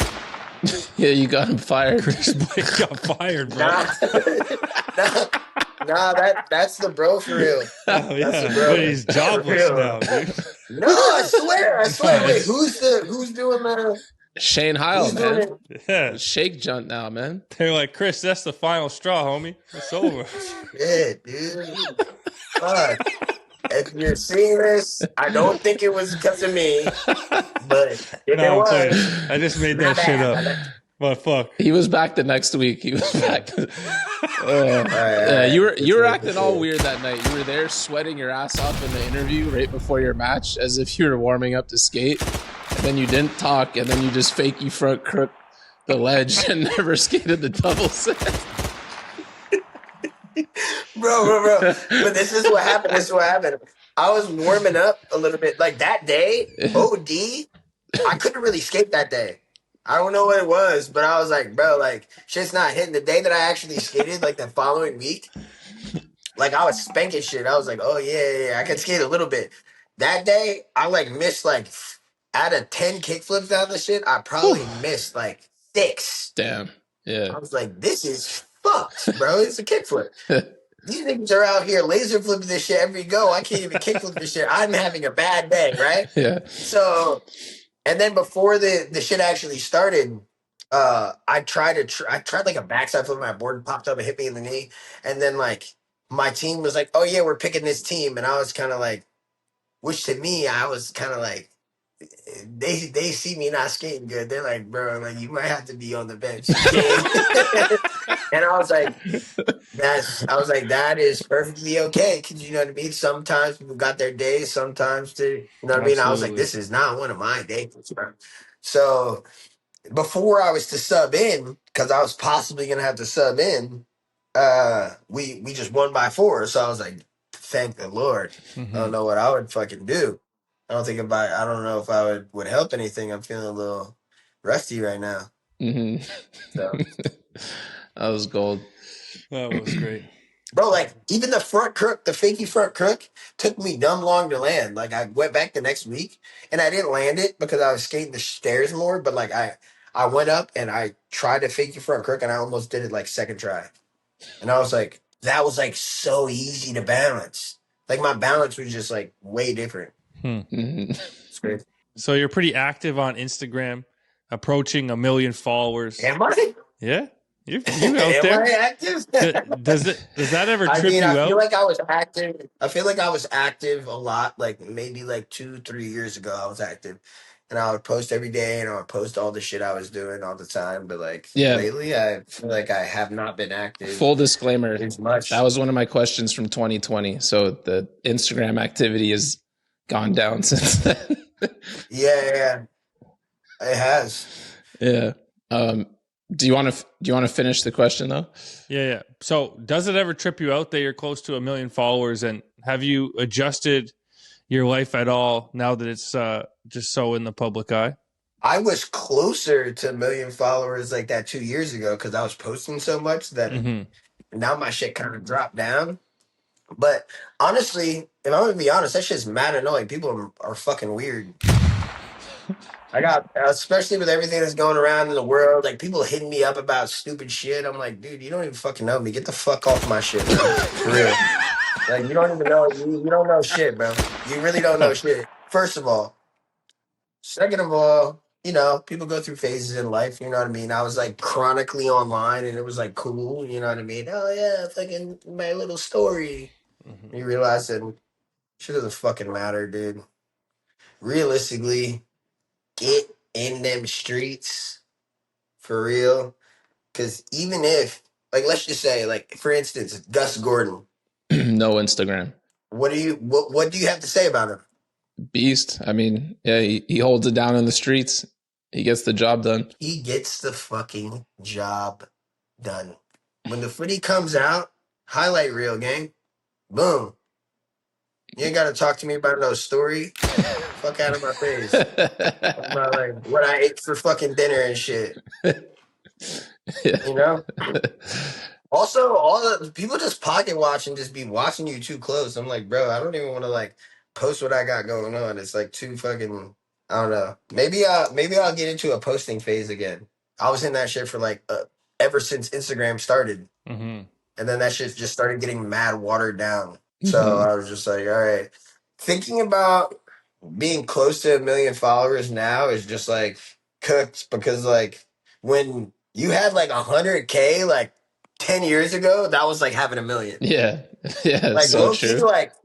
low key, in the grand scheme of things, I always had 1 million followers, but I didn't have 1 million followers. You know what I Pretty mean? much. Yeah, like you had 100K at the time. Because the popular page, the explore page, the popular page is different. Like everything was different. Now there's this algorithmic bullshit that you have to follow to do all this fucking shit. It's like, oh, shadow ban, but all this fucking shit. I'm just like, dude. But that's what you got to do to like stay on top of it. But it's like, I don't know. Maybe I'll start posting again. Maybe this is the thing that's got me like posting again. Maybe like you'll start seeing like what fucking shoes I wear from day to day and like what I like eat for breakfast and shit. Because people have such a fucking crazy need to know about that shit. That's kind of twisted. By the way, it's eggs. And today I was wearing fucking flip flops because I like to keep my feet dry. That's why my shoes have fucking ventilation in them always because my feet be sweating, brother. The Beeble Park days were a great time for your Insta. Seeing the Yeah. ledge tricks emerge, new shit. It's a great time Bro, in the general. crazy thing is that shit wasn't new. I had a couple of shits that was new, but like I did an ollie and heel front crook, that was new. Half cab flip, switch, nollie half cab flip, switch crook, nollie backside flip, switch front crook.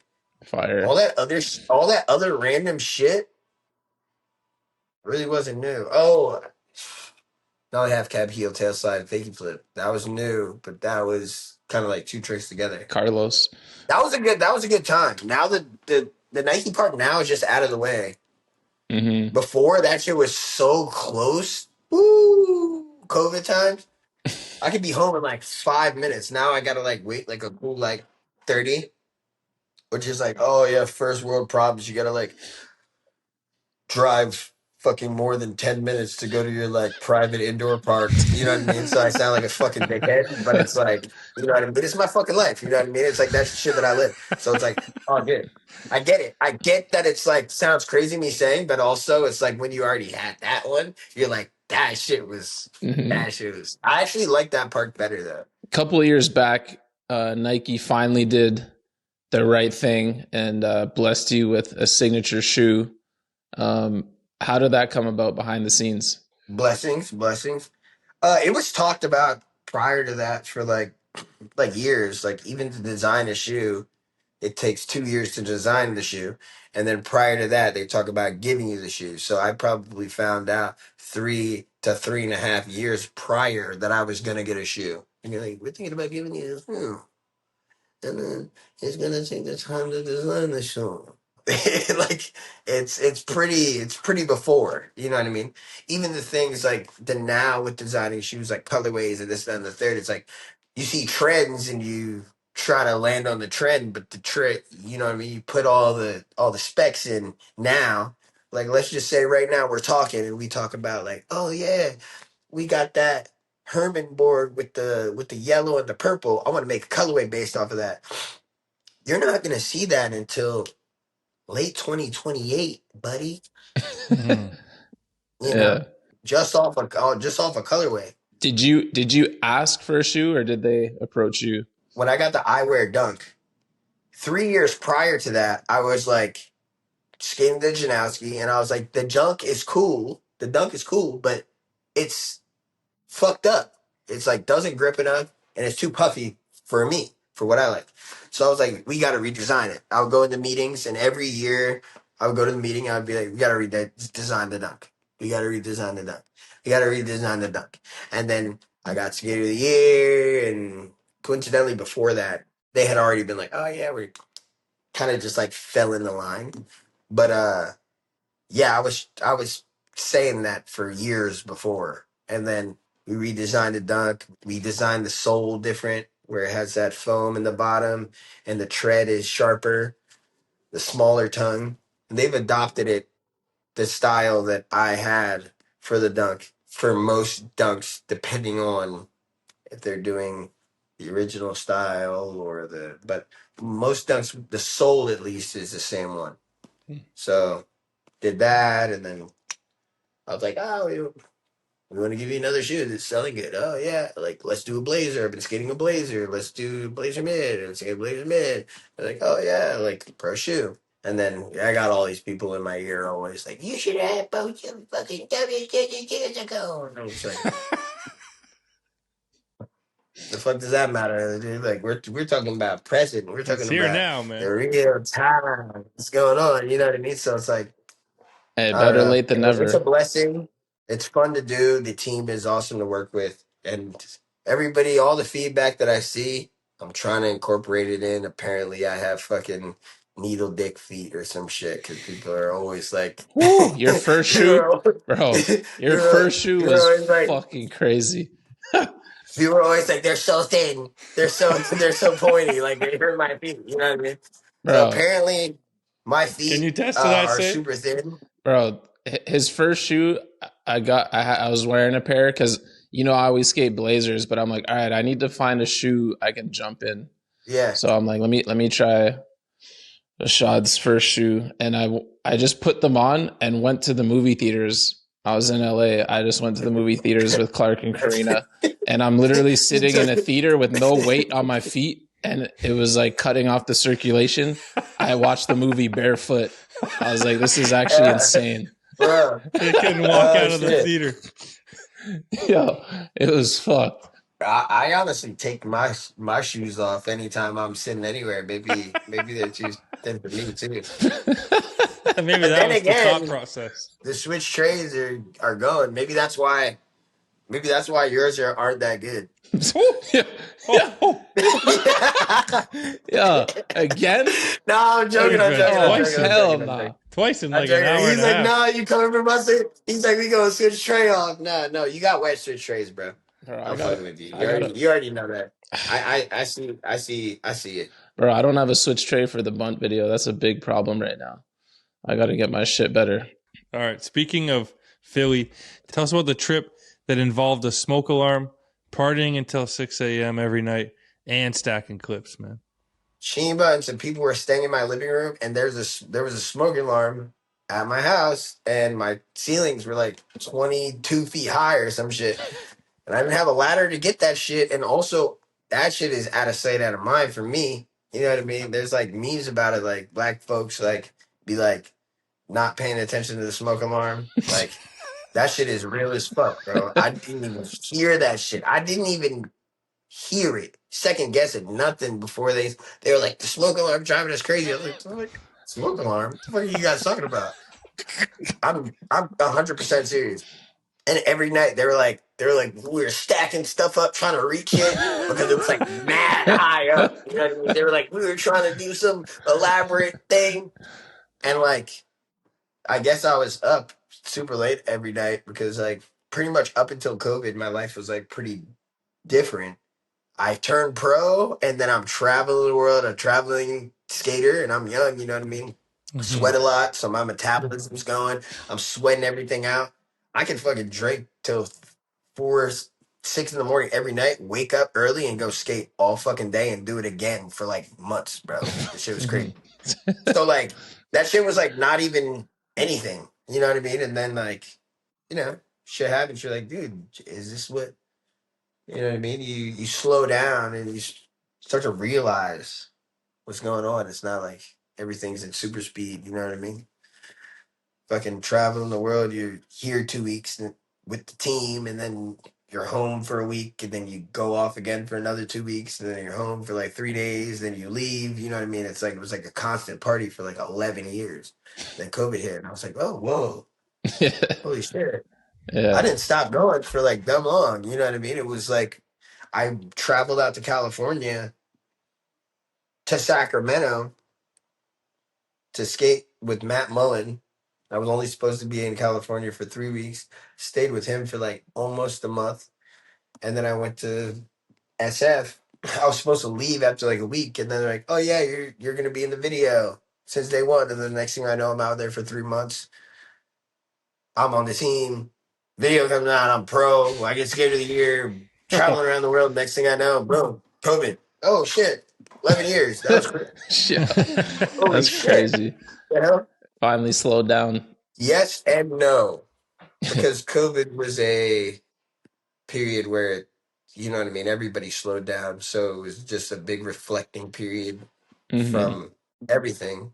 Like I said, after 2013, 2014, shit ramped up. So it's like anytime you're free and you're not hurt, there's trips to go on. For sure. Clamps. For sure. One more fun fact about the smoke alarm is Tim said he went back to Philly like 3 months later and the smoke alarm was still on. Well, yeah, like I said, it wasn't like a me thing. It was like a them thing. You know what I mean? Because there was other It's a smoke them alarms in thing. the house. There was other smoke alarms in the house that were still functioning properly that weren't 22 feet up. Right. So it's like, oh well, I didn't have a ladder at the time. What am I gonna do? I'm driving the E30. I'm gonna strap a fucking big ass ladder to the top of my shit, to my E30, bring that shit in just to fucking put some batteries in that shit. I left that shit alone. I was like, the other ones will do the job. We got another one in the kitchen right there that aren't fucking 22 feet away. We're good. Jesus Leave Christ. that one. Okay, Shad. Also, it's like, don't stay here too long. Stay for a couple of days, as long as that goddamn fire alarm will get you out of here. All right, Ashad, I have a theory that the best skaters have the gnarliest skate tempers because the more you're able to do, the more an off day will drive you crazy. As arguably, the GOAT or a GOAT in skateboarding, my theory would say that you also have some of the most goated meltdowns ever. We've heard about a couple, but is there a crazy meltdown story that you have? Because if not, we have two examples to ask you about. I don't know. One time I had because I'll have a lot of boards in my trunk sometimes, and I didn't have a lot after this for a really long time. So I had probably 6 boards or something. I had a transition board. I had 2 of the board that I normally skate. I had a zip zinger. I had just a bunch of random stuff. And then I focused everything. I think I beat my car with one of the boards and then roofed my fucking shoes. And then drove off and then probably seen the homies later and I was completely normal. I was like, yeah, what's up? Okay, so I'm guessing that was the nollie frontside flip at Gilbert Lindsay Park. It wasn't working. Oh yeah. I feel like this was with Jolly or some shit. Mm-hmm. I don't remember what happened there, but clearly it was something to talk about. Yeah. Okay, one other one that sounded funny was Tim said Copenhagen one year. You're trying a ledge trick for a while. And there's some pastries that you loved. You had a box of pastries. You had a bike. You're trying to skate. What happened there? I was trying at Copenhagen. There's benches that come down on the side. You see them every time people are in Copenhagen. I was trying to backtail the switch front crook, and I almost did it a bunch of times. But there's mad cracks on the ground and stuff. It looks like it's an absolutely perfect spot, but it's not as perfect as it looks. You needed those Spitfire 93s. It is a really good spot though. You know what I mean? Mm-hmm. Don't get it twisted. But it was just one of those things where shit just wasn't working for me. You know what I mean? And then I started trying back 360 kickflip, and it was the same thing. I was literally this close to doing it the whole time. Maybe not the whole time, but a good amount of the time. It was I was so close to doing it. And then I just fucking freaked the fuck out. I fucking ended up spiking my bike, which sounds kind of crazy, but yeah, I spiked the bike, spiked all my pastries. And then I was like mad that I spiked all my pastries. And then I was like, fucking, I'm a fucking dumbass, man. And then I just fucking biked off somewhere. And people were like, dude's a fucking psychopath, dude. You know? Hey, Because if I was to see that, I'd be like, that is fucking nuts. You know what I mean? But it's like, bro, it's passion, bro. I love this shit. So it's like, yeah, this shit's gonna get me mad. Mm-hmm. yeah. Well, the good thing with skate tempers is like Kerry Getz told us when he came on the pod, like as soon as he's done skating, it's just boop, just back to normal. Yeah, that's what I was saying. You see the homies later, and you're like, yo, what's up? Mhm. And they're like all shook by you. They're like, whoa, don't just hit like- me, dude. I'm just like, no, bro. It's like, cause it's really all internal. It's internal Yeah. shit, and it's like also like with skating, it's like you kind of get it out. You're frustrated in certain situations and this and that. There, like it's like a release to a point. It's fucking Yeah, so yeah. so the theory But- strikes again. Another case of the better the skater, the more insane the freakouts. Spiking the what's bike and crazy is- pastries is epic. I haven't been so prone to freaking out recently, and I'm like, bro, like, did I lose my grit? You know what I mean? Like, I'm not like You want to like, snap like, a little bit, bro, don't I'm you? not like, bro, Feels like, good. I'm not like, oh, am I not like a fucking psycho anymore? Like, what the fuck? Like, you know what I mean? Like, I don't know. So there's pros and cons on it. We'll see. Filming apart, so we'll tap back in. You know what I mean? 9 years later, we'll hop back on the podcast and then we'll like break this down to see if it. Make sure you're still crazy. Love it. When I see people freak out, though, it's like literally like so funny. Also because it's like I've been there, and I'm just like, dude, like that's just so crazy. You kind of cheer them on. You're like, yeah, get crazy, bro. Go fucking I'm like, nuts. bro, you gotta, bro. It's like they're banging their board or something. It's like, nah, you gotta hit it like this, bro. You gotta put, Like, yo, hit Bro. your car, dude. Go hit your car. bro, roof it, bro, roof it. Get it away from me, bro. It'll stop the episode, dude. Roof the thing that you're Yeah. throwing around. I thought Curran was the only one who beat his car. You know, me, Curran, Mark Johnson. You know what I mean? It happens. Oh shit. So, yo, what's a day in the life like looking for you these days in 2026, man? An average day. Depends on the day of the week, you know. I'll pick my daughter up, do that, hang out with her. She's really young, so it's like really she's in a very tender age, so it's very beautiful. And then during the day skating, a day that I'm skating, it's kind of random. I feel like people in LA like travel around so much that it's like there's not a fucking solidified crew. And I also live kind of far away from everybody that innately skate with. I don't know. It's kind of random, honestly. It's not good. I'd say that. Figure out how to like be as productive as possible because it was easy when I was younger.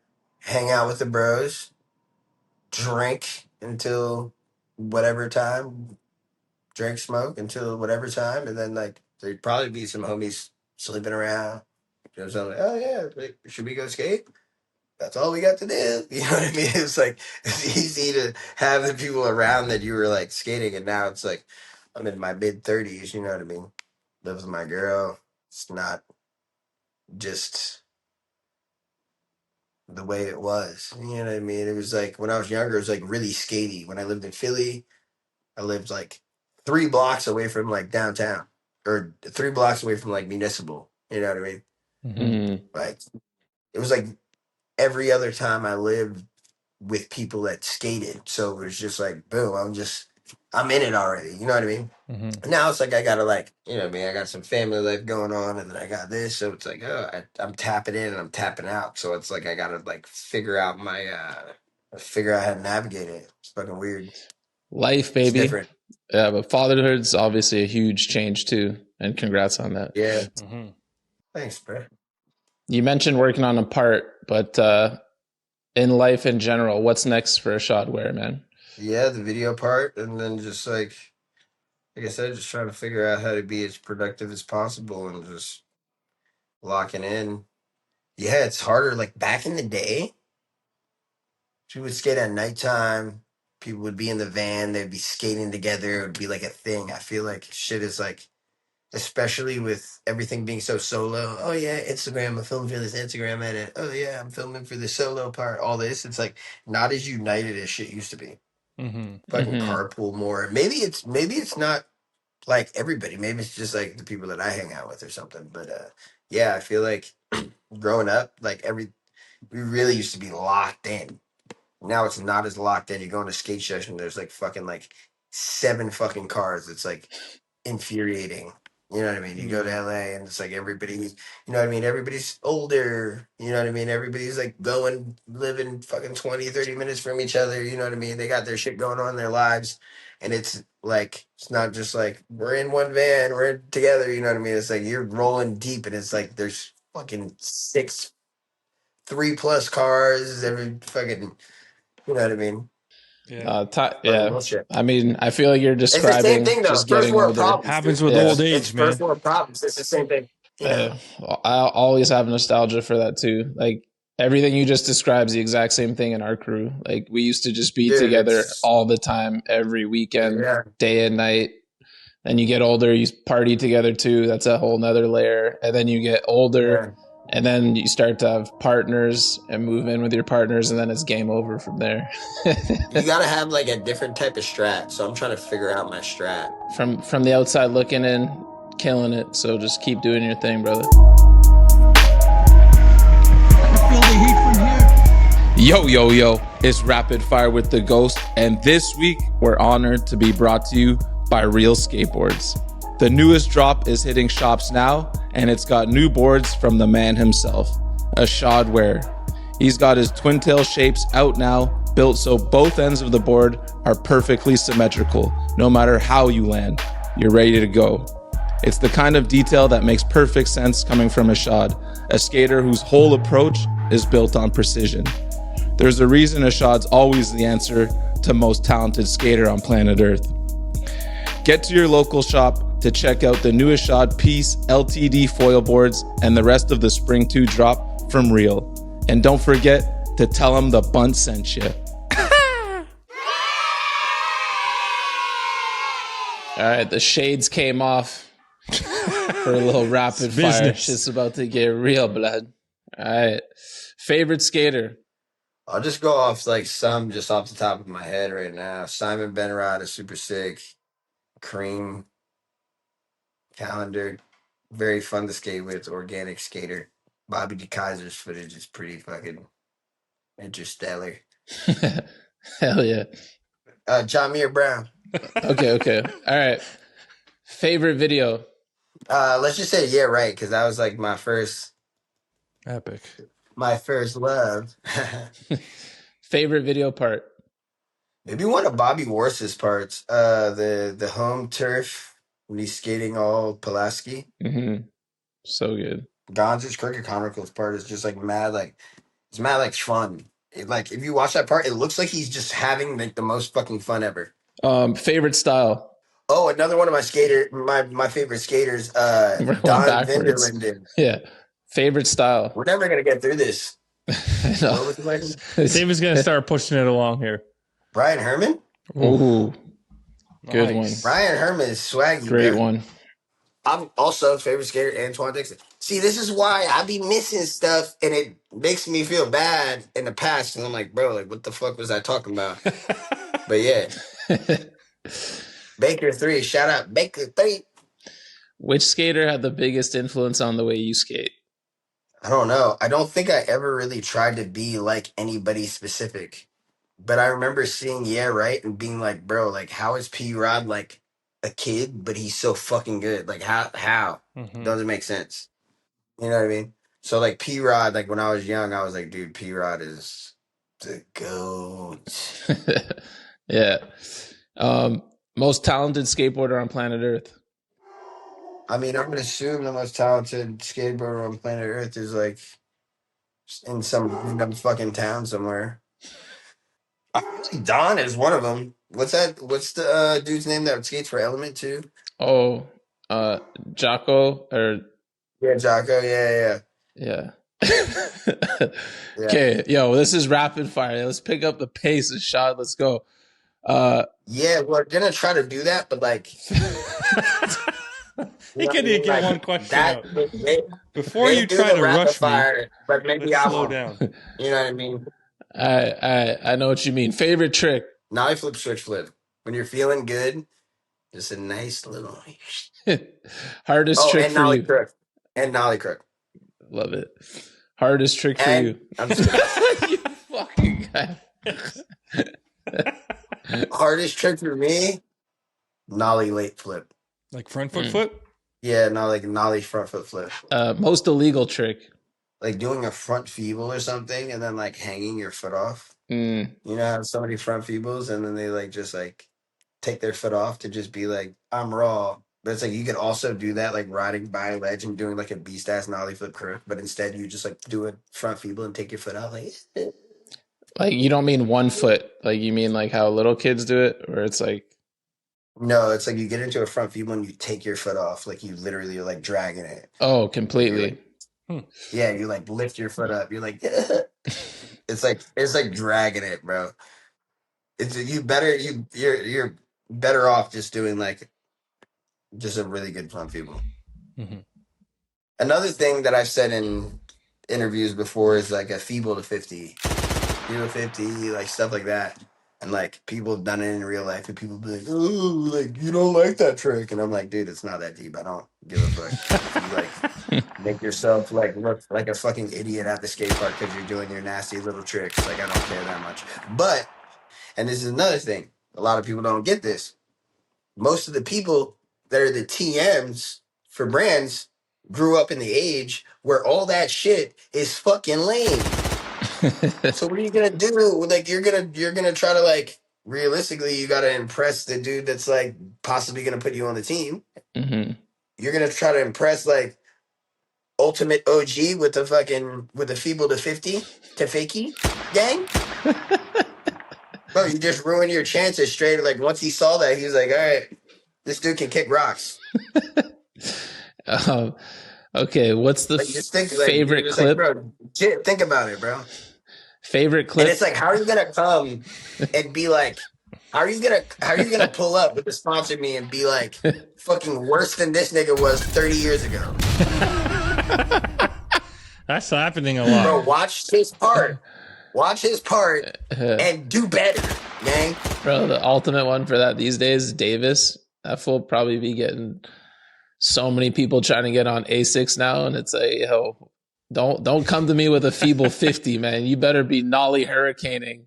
Bro, bro, he's a tough cookie too, because you know Davis. He'd be like, get the fuck out of here with that shit, bro. No, he's too Like, nice watch now. my shit, bro. Yeah, he's gone No, soft. because Davis, you could just be like, talk to me when you can switch back Smith the ledge. Yeah. Favorite clip you've ever gotten? I did a no comply blunt front 180, Oh yeah. and that trick was just so random. That's probably like that's one of my favorite clips, but I just was like, oh yeah, that was cool. It was like kind of random trick that I did, and like growing up, we didn't have bank spots around, so I'm like kind of bad at skating banks, but like. When I say I'm bad at skating banks, people will be like, "Well, you did this and that." And it's like, well, yeah, like I'm professional. I I'm fucking still skate me. banks, man. I just You know, struggle with yeah, saying you know what I shit. mean. Yeah. I can skate. You I'm know what I still mean. But it's myself, like there's a bro. good, there's a good portion of time where it's like I'm not like showing up to the fucking bank spot like going to skate. You know what I mean? Like those Euros, like those people that be living in Barcelona, they are good at banks, bro. That like. Mm-hmm. Yeah. You know, Gustav Oh, showing us one of all the how it's best. done. Yeah. You know what I mean? Showing us all how it's done. Oh, also, Nollie half cab flip crook on the curve ledge. That's one of my favorite clips you've ever done. I actually had that for one of the behind the scenes questions, but that was fucking 7 years ago. what's the worst trend you've been a part of? I don't know. You guys could probably tell me fucking better than. So I don't know. I literally don't know. What's the gnarliest trick you've ever witnessed? Oh, Midler. Back through the car wash. Oh, Ooh, fuck. insane. Yeah. I filmed it on the VX. I gotta capture that shit. Lost angle. Oh, damn. What's the one trick that got away? The fucking frontside flip in Miami. Some jit do it for me so I can like rest easy. Real shit. I What's the biggest bunt you've ever witnessed? don't know. The homie Julian was trying to front big spin love gap. He got like all mad that like I tried it once and then like didn't land it. Poor Damn. Julian, bro. The homie Julian. Julian Heller, Shit. bro, you should watch his. You should watch his part though. He's raw. Do you have the most tricks on love? Switch flip, front shove, switch front big. Anyone else got a 3-piece on that? Heel flip too. I got heel flip. Oh, Chris Damn. Cole's got a 3-piece on that. Yeah, back three, switch front side, flip, And backside flip. backside Yeah, true. flip. Oh yeah, backside flip with the J backside flip. Yeah. What's the last new trick you learned? Oh, back when he knows you're gonna switch heel. Sick. Dream job after skating. Atiba's got a pretty chill job, bro. Yo, true. Just shoots a photo. He's like, throws the camera out. Cover his slam. Dude, the Atiba is sick. That's a great dream job after skating. Atiba. But you still get to be around all the gang, but like you just doing your shit. Yeah. Favorite local brand. 2 risers. Favorite local skater. I mean, he's not even fucking local anymore. Fucking Wolf Jers. Ishod Wair. That's my dog. Sick. Fire. What's the one sponsor you regret riding for? I don't know. All my sponsors are pretty dope. Yeah, you kind of kept the same ones the whole time. Favorite teammate ever. GT is a great teammate. Love that. Like, he keeps it fired up. Legend. That's the bro. Worst teammate ever. Said this in an interview before, Daryl Angel. Oh Don't shit. hear that name too often anymore. Crazy thing is that like when I was a kid, I was like, he was one of my favorite skateboarders because I just thought he like looked so good on the board. Like he like was so smooth. And one of the first videos that I saw in the first few years that I was seeing videos, I saw Filmbot files, you know. Mm-hmm. And he was in Filmbot files, and I was like, oh yeah, this kid's like kind of younger, you know what I mean? Good style, you know what I mean? And I was just like always like, oh, this dude it looks sick on the board. And I was like so stoked to go on Nike trips with him when I started getting on Nike. And this fool was just such a dick to me, dude. I was like, holy shit, this dude sucks. Yeah. Yeah, That's harsh. yeah. Hectic. Whatever. Worst company. Phantom 2, What was that? some Phantoms. Yeah, I don't even know what that was, but what was that? A truck company? Some Phantoms, bro. Okay. Worst trend. Cancel culture was the worst trend. That shit was so fucking booty. That was so ass. People got cooked. Yeah. Anyone People got cooked. anyone that Holy got shit. like wrongfully attacked, that's like one of the worst things that could happen to a person. Yeah. But then the ones who do rightfully get canceled, that's fine. But it's it was It was just hectic like, times. oh, our whole country was like based off of freedom of speech, but then like when you start chatting, everybody's like, you're a piece of shit. You're jobless now. Yeah, it's fucking crazy, man. Worst style. Worst style, like I don't want to say this, but like, cause I fuck with his skating, Paul Mac now, but like, Yeah. That's my teammate. That's my man's. bro, he got tricks, bro. Nollie flip lip and handrails and shit. Oh yeah, that was one of my tricks when I was a little bit older. I started doing those for a second. Last but not least, give us the last person you want on the sesh. My bro, my good homie, Aunt Travis. Oh shit. What? Bro, that fool doesn't even want to be on the session himself. Oh shit, that's your day one, no? Yeah, of course, yeah. Ask around. He's over it, eh? Not want to be on the session, bro. That fool wants to go home, bro. All right, we made it. 9 years in the making. Yeah, I'll be back. Well, thank you, man. Hey, good things take time. So what do you guys think? Was it all cracked up as it Dude. was? It was worth the wait, brother. Appreciate you, man. You've got mail. Welcome back to the post office, brought to you by our good friends over at Dickey's Skateboarding. Quality workwear since 1922, from the work site to the streets. Ain't nobody keep you fitted like Dickey's, man. Ghost, final post office of the season.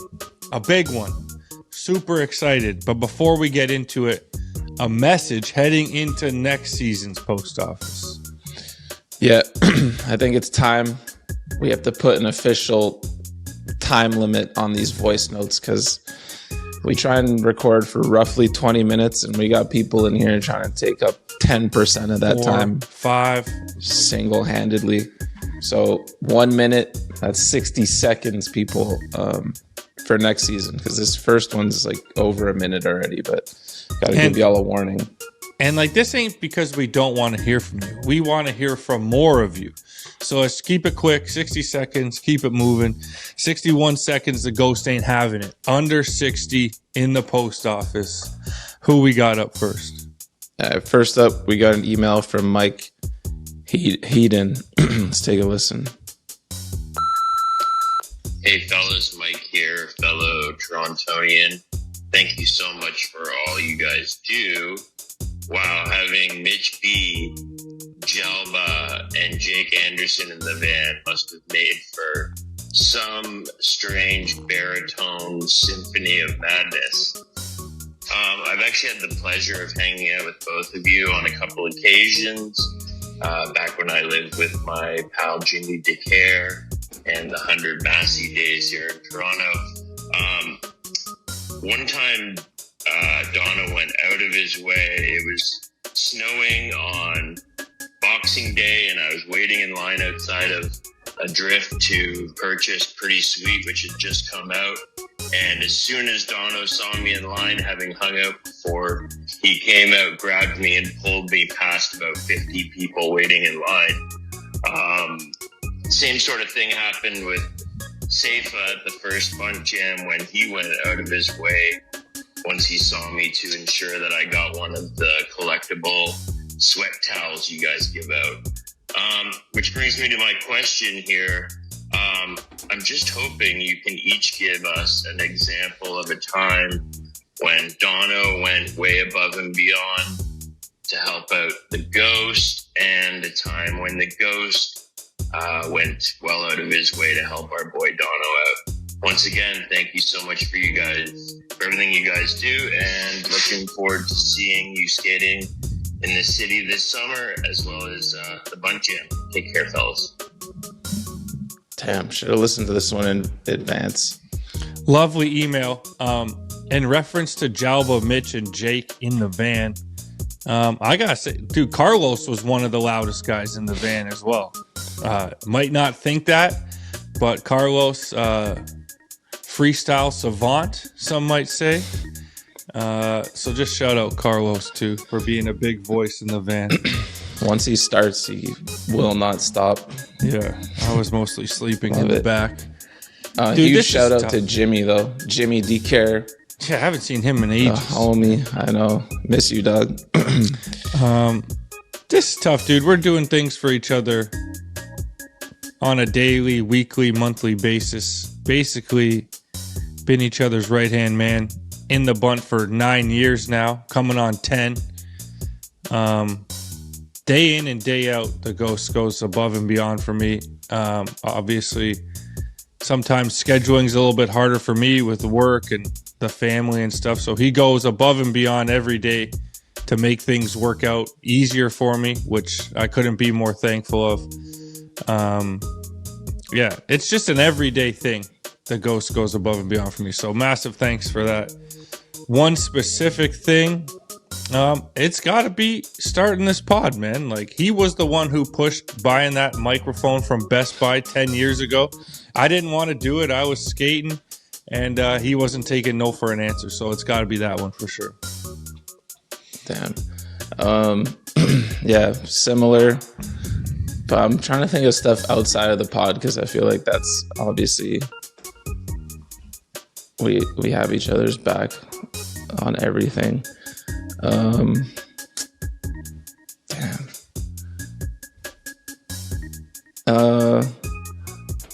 I'd say I remember actually. This is kind of like I don't even know. This is the first thing that popped into my head, but maybe a TMI from the boys. But I remember.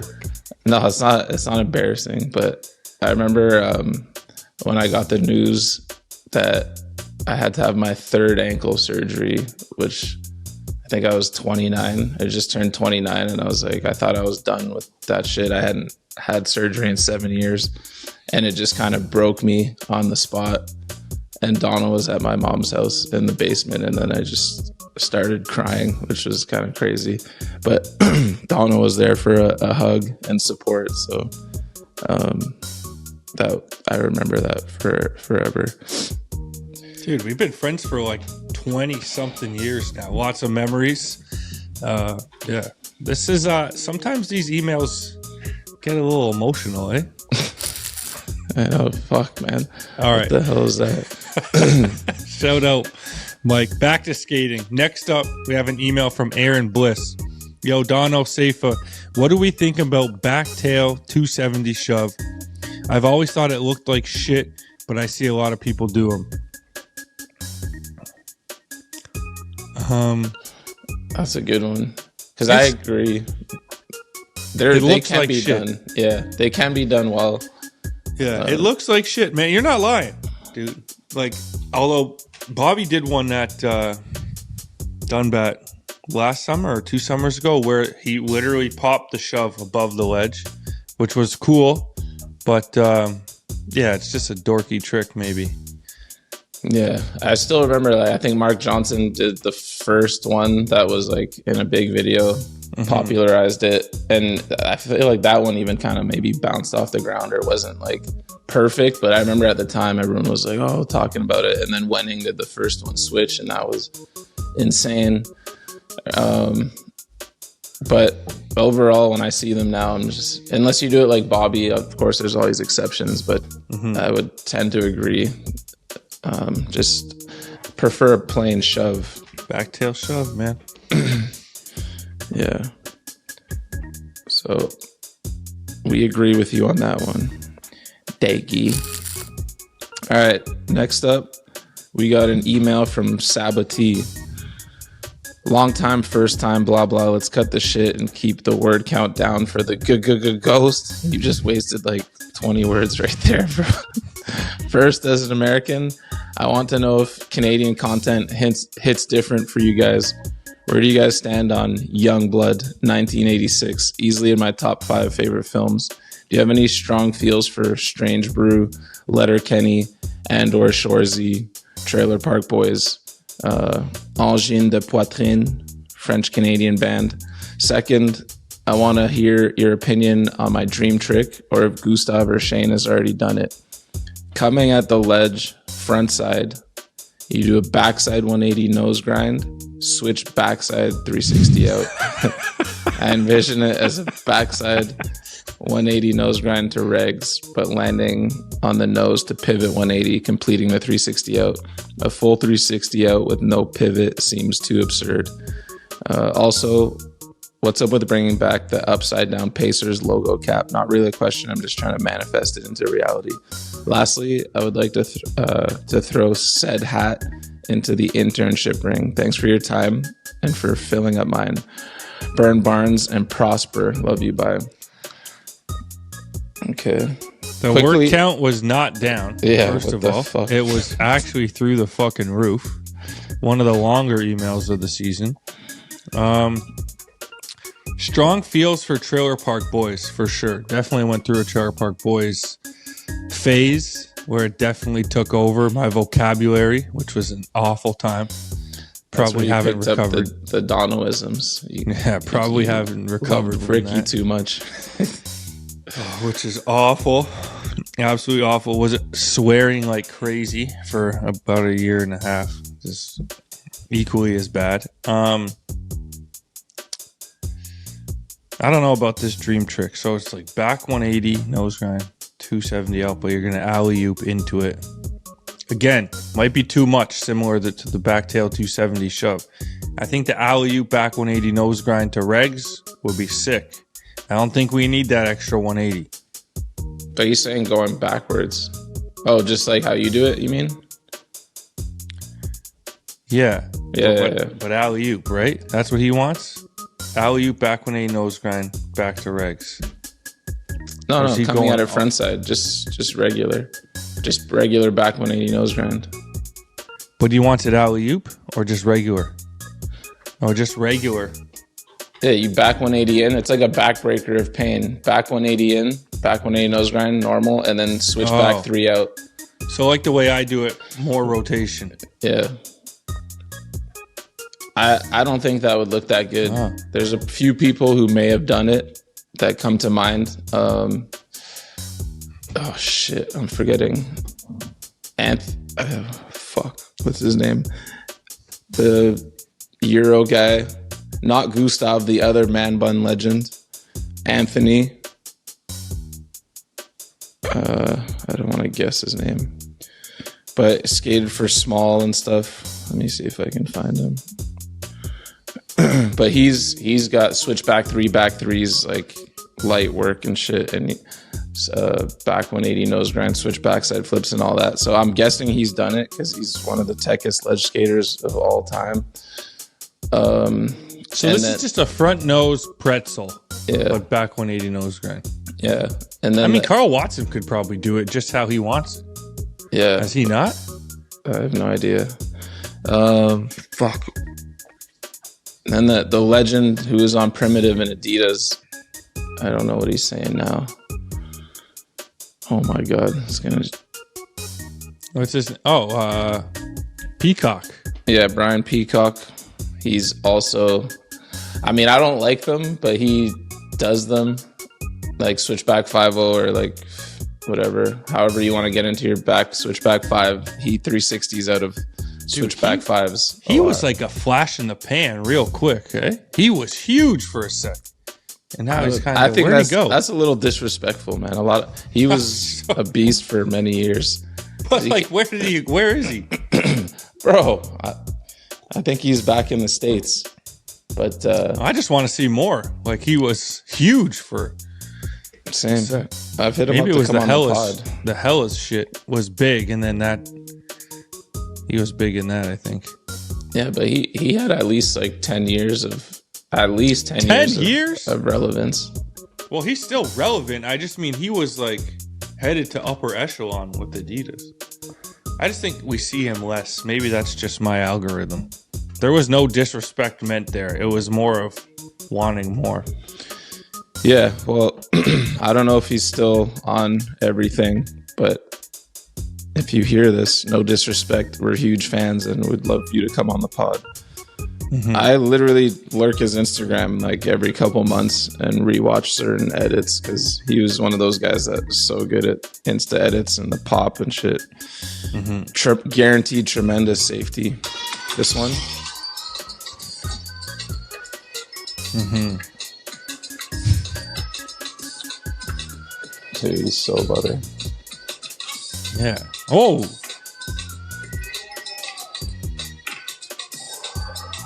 This is what I'm saying, dude. Where switch backside flip? Oh, what the fuck? Hit us with that switch tray. Vintage. Yeah. Guys, we need more of that. All right. Great email. Cool dream trick. Next up, we've got a voice note from Ted Barrow, one of our favorites. Let's take a listen. I also like the way that Dono pronounces Detroit. And I think it's for someone with some kind of French in their background. And Canadians are definitely more French than most people to decide how you pronounce a word that is rooted in French. You know, I was thinking about it. I've been around the block a few times since the Chima 2 fans release party back at Max Fish in 2018. And I realized that those type of things where you invite big accounts from all around the country, if not the world, the entertainers are paid to do those parties. Like, I'm sure that Chris Narako and your production team and you guys, and maybe even Kyle and Tyson, and everyone there was paid to do that thing, but not me. And yes, I know it's been about 8 years and I'm still cringing about that fucking night. But the one person who didn't get paid for that thing, me. The person who put their neck out on the line. Oh my God. Read and wrote the most racist and uncomfortable roast imaginable, which you guys signed off on. And made lifelong enemies of some of my favorite skaters. And company owners. I like Vans. I was supposed to make fun of that shoe. And that shoe flopped. That's my cat, Bonnie. No, that's Bo. And my question is, I was just making a point. My question is, do you guys have pets? What are your pets' names? It's Bo. Bonnie's looking at me like, what the fuck are you doing? Sending a voice note to these two friendly Canadians who are so far beyond your petty gripes about something that happened 8 years ago. So let's move on. I want to hear about your pets. Do you have pets? Do you have cats? Tell me about them. Holy shit, what a legend.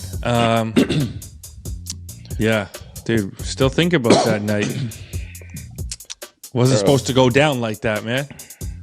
One of the great homies that like we just for some reason have not seen again since, which is so brutes. I feel like we've somehow just never been in the same city as Ted in like fucking 100 years. 7 years or something, which is highly unfortunate. Ted, I love just seeing your skate updates on Instagram all the time. Still shredding. I want to switch back tail, something like in your face, like longer than you, some sort of contest one day still. But yeah, I miss you. Bro, unfortunately, neither of us have pets to talk about. Or did you get one? No pets. Still on the search. I don't really want a pet. That's the problem. But one of my son's cousins has a bunch of fish and lizards, so we might end up taking one of those, bringing it home. We shall see. That's low maintenance. Sure. Yeah, I'm not looking for anything running around the house. Yeah, just feel bad about that night still, man. It wasn't supposed to be Kyle and Tyson. It was supposed to be Chima, and that's where it all went wrong. One of the craziest things was waking up the next day and seeing Ted's 500-piece story talking about the night before. Ted, we owe you for that. We'll pay you in form of a dinner or something when we do cross paths again. Margaritas. Yeah, fuck. Epic night. Ted took one for the team, got booed. That was crazy, dude. That was awesome. I miss you, bro. Hopefully fucking catch you sooner than later. All right. Next up, we got an email from Messy Crockpot. Lee Yanku. Not my first time emailing you guys. It won't be my last. I'm hoping by the email address you guys remember who I am. You guys talked about Lee Yanku's newfound career change. However, this episode aired on April 1st. Is this actually true? Or was it an April Fool's trick? And also, what's the one food you guys absolutely will not eat? And also, I attached a clip just in case you guys need some stuff from dudes in their mid-40s for the Bunt video. Thanks for everything that you do. Yo, bold. Just sending a clip for the Bunt video via email. Respect it. Messy Crockpot's real name. Sent in an email later. Mike Ridgway. Shout out, Mike. Been dropping into the post office for years now. That is not Lee Yanku's new job. We might have to call him Mike Gullible because that's crazy that you That's insane. believe that. We didn't even know it was April 1st, but that was obviously a joke. That was insane. Okay, one food you absolutely will not eat. Let's see if we can guess each other's. Seifa will not eat mushrooms on anything in any form. Remove the mushrooms. Oh man, what the hell? Bro, this would have been easier when we were like teenagers because there was a lot of stuff you didn't eat back in the day. But then, you started to travel the world and diversify that palate. You were never as bad as Cody, but you were way worse than you are now. I feel like you eat fucking most things now. I'll eat anything now, except for there's like toppings I won't eat. Are you a no onions guy? Yeah, I hate onions. Man. Okay. Unless it's cooked, like caramelized or in a sauce. No raw onions on fucking... There couldn't be anything worse. Yeah. Cilantro's worse. Yeah, fuck cilantro too. Okay, the only reason, it just came to me, but you're not as much of a baby about the onions as like some of our friends like Jake and Mitch. I'll make it work if I have to, but yeah. It's not great. And then one food I will absolutely never eat is liver. You ever try liver? Oh, hell no. It's awful, dude. Yeah. Tastes like sand. No, I had it by accident one time and I almost puked. And it was like a real fancy like family reunion dinner at the Toronto Golf Club. They were bringing it around on platters, and it looked like a dessert. Yeah. It was like duck liver. I was like, I thought it was gonna be sweet, and then this weird ass taste came in my mouth. Oh my god, dude! I've had it bacon wrapped, glazed, and I was like, dude, if it's ever gonna be good, it's gonna be now. No, couldn't finish it, man. Disgusting. Yeah. I wonder if there's anything else. I think that's pretty much it, dude. No, there's other shit, just that we're not like some weird raw shit. Yeah. You ever watch Old Boy? No. Like the Korean movie? He fucking eats like a fucking alive like squid or fucking octopus, and it's like too much. Pulsating. It's woo. That's too much. No thanks. That's a good email. All right. Next up, Norby Guerrero in the building says, yo, so are y'all rich now? So jealous of your guys' lifestyle. Anyway, can the ghost hit us with some classic gibberish to end the season? Makes me laugh so hard. Oh, you know what? Let me just try something real quick. Oh, fuck. If this works, it might be hype. While we wait for this, no, we're not rich. Far from it. I think we've said it before. The last place you want to go to get rich is the skateboard industry, but we're rich in passion about that and love for the game. You know what I'm saying? Dude, I mean, you don't really go on the message boards anymore, especially Slap. But the shit that these guys think is going on with us these days is insane, man. Like, they think we've completely switched up from who we once were. Won't talk shit about anyone because we have too many friends in the industry. We're too connected. There's layers to the thought process of these guys now. And obviously, doing this shit for 9 years, you make a lot of friends along the way, but much less connected than people think. And the one narrative that is the craziest thing is that we're getting a bag from PSL to push this shit. And I just want to make it clear that we haven't gotten $1 from PSL, nor did we ask for $1 or expect anything. Mike Moe, great guy, friend of ours, played fantasy football with him, saved us in some crypto chats with him from over the years. Is it like so far-fetched that we could genuinely just like PSL, that we would want to talk about it on the show that we create? It's insane. Like, there's no money. We're not paid. We have no part of the actual business. We're literally just fans of skateboarding, and we love this new format. Just needed to make that clear, dude, because the shit on Slap is getting out of hand, dude.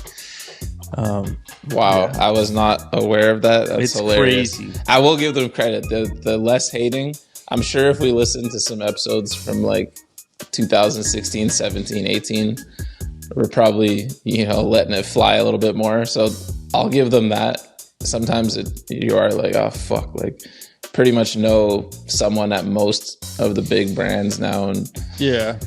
but that's, I mean, that's to be expected. You know, there's different routes. We don't want to be the hater guys, even like rapid fire. Like sometimes it's exhausting just trying to fucking manufacture some hate, because like skaters don't necessarily want to hate, unless it is always so much more fun when they do. But it's hard to survive off hate, you know, if you want to actually grow in the skate world, skate space. Also, a big thing is like not questioning the format per se of the pod, but like how we don't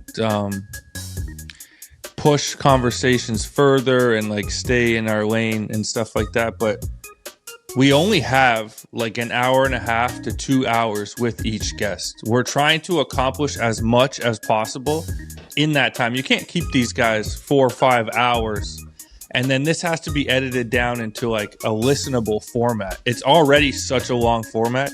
We understand that, you know, the listeners want more. They want us to go deeper, as we are doing our best to cover as much as possible while still making it listenable. So, I mean, if we've let some guys down over the last few seasons, apologies, but just know that we're still the same. We're literally in the same spots. We're still in T-Dot, doing our thing on the outside, looking in for most of the industry, to be honest with you. But yes, we've made some friends along the way, but we're not rich. We get no money from PSL.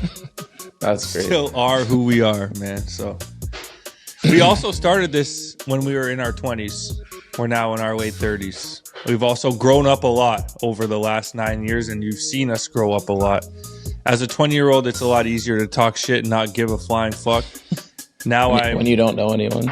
And now I'm going, you know, we're different. We see everyone, which is a big thing as well. We have these events that we want people to come to. We have these trips we want people to come on. If we would have gone through and burned every bridge on the way to where we are, we wouldn't be able to do these things. Yeah. Well, yo, hit him with some gibberish, man. I just went off on a rant. Yeah, no, I just want to back that, because I think sometimes people just think about things selfishly. If you like the pod back in the day and now you think we're soft or something, that's fair. But it's like, do you want us, like you said, burn every bridge and then not exist and no one wants to come on the pod? Or would you rather a version with slightly less hate? But it's never been all about hate. Like the end of Rapid Fire is like fucking 3% of the podcast. Most of it is just us skate nerding out, which has not changed one bit. No. And the PSL thing is fucking hilarious, though. Okay. Damn it. I was trying to get Phil to call me. No, if he calls me back, he says he's going to call me in a couple minutes. So I'll just save the gibberish for then. All right. Let's do one, maybe two more. We're pushing this time limit. Yeah. Donald, you switched up, man. I can't believe you. Dude, it actually hurt me reading that shit. And then I was like, this is why Safer never reads this shit, dude. I'm like trying to convince myself, like, yo, I ain't changed, man. But I'm actually like 10 years older and obviously way softer and probably more tired in general. So maybe I am a little bit softer, but I think that also happens with age. Yeah. Like in your 20s, I didn't really give a fuck about anything. Now I'm like, yo, I actually love the Bunt and want to do this forever. You know, like what in season 1 or 2, I'm like, oh, if this shit ends, we'll go out in a blaze of glory. And now I'm like, oh, I don't want this shit to end. It's the coolest thing. Well, that's the thing. It's like, it's just sustainability and it's just natural. I don't understand. Like, I think the people that are saying that, if they truly put themselves in our shoes, what do you think they would do? Do you think they would just fucking go crazy hating every week?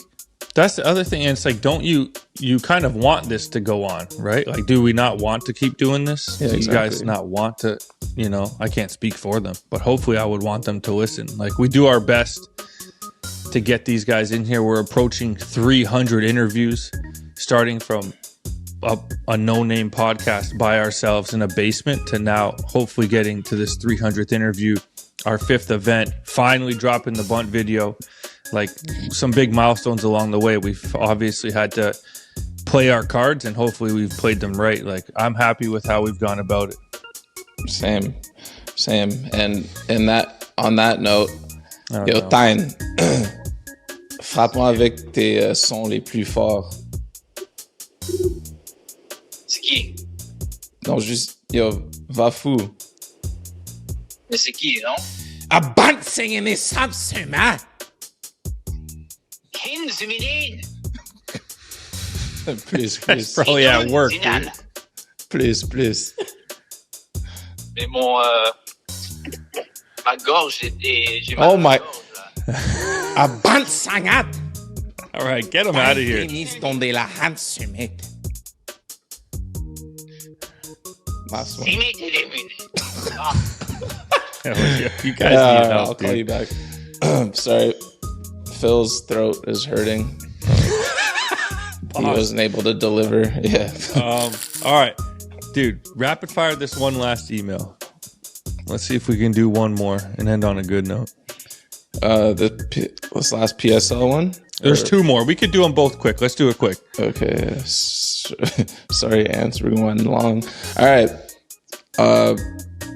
Josh Hansen, what's cracking, boys? I was wondering how you feel about certain tricks' validity in PSL, double varial flips, for example, and if any trick should not be allowed or banned. Much love. 701, bitch. You know how we still. Yo, where the fuck's the 701? Great question.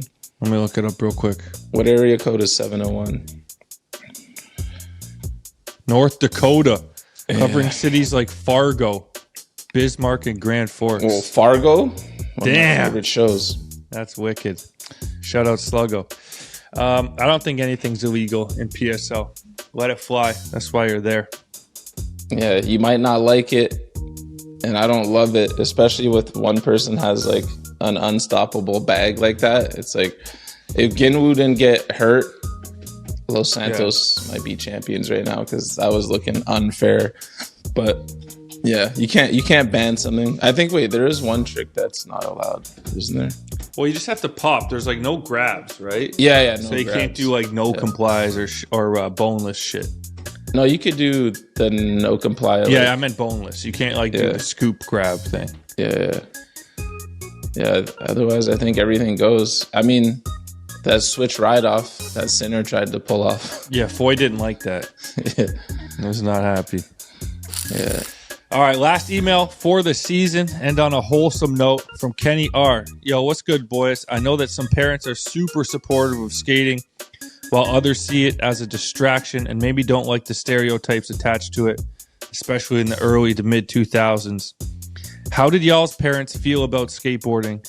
Have their opinions changed on it at all, or have they been pretty consistent with their stance?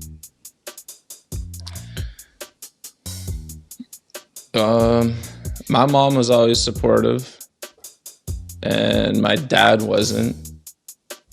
He would always, whenever I did something bad or whatever, he'd be like threatened to break my board, but he didn't even call it a skateboard. He's like, "Whoa, I'm gonna break your stick," and I'm like, but I think I've said this before. Once the Nike boxes started coming, and he would get the odd pair here and there, he changed his tune a bit. Dude, I think we were really lucky. Like, we were had a huge crew that grew over the years. All of our parents were wicked. Sleepovers with 4, 5, 6 of us at a time, staying out late, taking the subway home. All of our parents were great, man. And I don't think it's changed on it. I think they're just like more proud to see that it's turned into something we still do with our friends to this day. But I have our good friend 6-year-old, his dad was like the hockey dad of pain.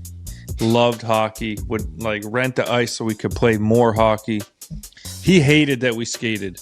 He liked that we had something to do in the summer, but he wished we took skating seriously. He wanted those things out of there, but now to this day, even his opinions changed, man. So just something, parents don't want to see their kids get hurt. Sometimes you get hurt skating, and it can definitely be a distraction to school. We know that, but no, I think usually parents come around and see the good in it. Yeah, if anything, like just seeing the group of friends we're lucky enough to still have to this day, it's fucking for life. Doesn't get much better. So they've all come around, even my pops. He just doesn't understand still being hurt all the time. Yeah. He's like, you're still doing this? My grandma too. She never gets it. But it is what it is.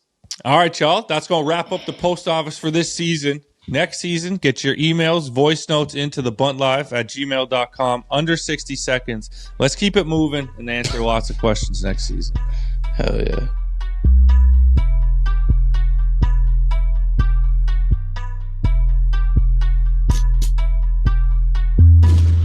All right, welcome back to the Rundown, the Skateboard World Source for Sports. The last rundown of the season, heading into the NBA playoffs, NHL playoffs. We're going to rapid fire through some predictions, and let's just see how far we get. But first things first, our good friend Jesse Alba has sparked up a WNBA fantasy league. Safa couldn't be more excited. If you're first overall, who you taking? And then let's get into the NBA. I would go Asia Wilson, and let me check the app, see who they've got on the draft board. But I might go Paige Beckers too. That's my girl right there. She's pure steez. But yeah, Asia Wilson if I'm trying to win. Okay, moving over to the NBA. We have. Wait, who are you taking? What the fuck? I'll take. I think Asia Wilson's the easy pick. She's the best player in the league. All right. Hopefully by a large margin. Then maybe sprinkle in some of the Toronto Tempo players, so I have something to cheer for in our inaugural season. All right, NBA time, dude. The Eastern Conference play-in. 2 teams out of the 4 are going to make it on: the Sixers, the Magic, the Hornets, and the Heat. I'm hoping it's the Hornets and the Sixers. How about yourself? Hornets and Sixers all day. The Magic have been pretty underwhelming all season. A lot of injuries to key guys along the way, but just not fun to watch. I feel like I don't know if they're going to fire their coach or what. It's like coach versus Paolo Banchero all year. Some tension there. I've never been a Paolo guy, so I would love for them to lose to the Sixers. Heat, what I'm saying, zombie Heat, whatever. They fucking never want to go away. Play-in team every damn year. I'm sick of it. They're not a real contender. The Sixers at full strength, of course, Embiid finds a way to get hurt every year this time of year. Appendicitis. Just brutal. Wait, he's out? Make that shit up. Bro, he just had emergency appendectomy the other day. I laugh, but it's sad, man. It truly is sad. One of the saddest things. That's out of his hands. That's just like, sometimes it's injuries on the court, and then sometimes it's this shit. You're like, are you kidding me? You can't catch a break, dude. Yeah, so hopefully the Hornets and 76ers make it for best first round matchups. Yeah. And then in the West, you have the Clippers, the Warriors, the Suns, and the Trailblazers. I think all 4 are pretty shit. I'd like to see the Clippers make it in. Yeah, there's no one really fun in that group because none of them, I think, have a real chance. Like they, also because someone's facing the Thunder, that's guaranteed dust, and someone's facing the Spurs, or maybe there's a shot in the right matchup. But I just hate that Kawhi's having his best season probably since 2019, and that's the same year they decide to trade away fucking Harden and like kind of tank Zubac. Like, so unfortunate there. But if I had to pick, I would, I'm a Steph guy. I would love to see, even though they're playing the Clippers, so it's impossible. Let's go Suns. Actually, I like the Blazers. I don't care who makes it out of those 4 teams, to be honest. All right. Let's go to the locked-in matchups in the Eastern Conference. You got the Knicks and the Hawks. Hawks, one of the hottest teams down the stretch. New York Knicks thought that this would be their year to win the Eastern Conference with Tatum out. Obviously, Cade and Detroit, they do what they do. Now Tatum's back. Boston potentially looking like the best team in the East. The Knicks get past the Hawks? Yeah, I think they do. I think it goes 6, though. The Hawks, young, hungry. They're, just got more pep in their step ever since getting rid of Trae Young, who I've never been a huge fan of. So I'm looking forward to that series. As you know, we were both hoping it was Raptors-Knicks just for the hype. That's all I wanted. But we'll take it. Jalen Johnson and crew, good luck. I love Nickeil Alexander-Walker's story. First player since, remember your boy, CJ McCollum, when at mid-draft, I was like, yo, draft him. And you're like, what? I had to block him from our other homie in a fantasy draft. First player since McCollum to go from averaging under 10 points per game to 20 the next season. Yeah. So, shout out, huge season. One of the great stories. And then the Cavs versus our 5th place Toronto Raptors. Bill Simmons versus Kendrick Perkins beef is over. Bill can suck it. Yeah. Perk wins. Not only did he finish inside the 6th, but they're the 5th. Against Cleveland, though. They got Harden. They got the big dogs there. Brandon Ingram. What a story all season long. He came over, not the flashiest or brightest signing, but my God, has he filled a role, man. Yeah, I'm actually going to Google this right now, but I think I got to admit I was dead wrong in our group chat last year, fantasy group chat. I was kind of hating on the signing, and it was mostly because of all the evidence I'd seen throughout his career. I think he played over 65 games, I think once in his entire career. And you barely notice it. You just always have like a toe and miss a month and a half and then this or that.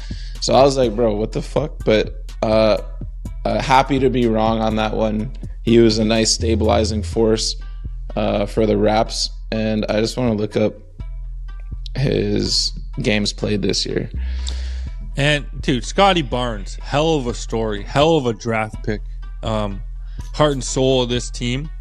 And just so we're clear, we were 3-0 against Cleveland this season. All the games were before the end of November, so early in the season. But 2 on the road and 1 at home, 3-0 against Cleveland.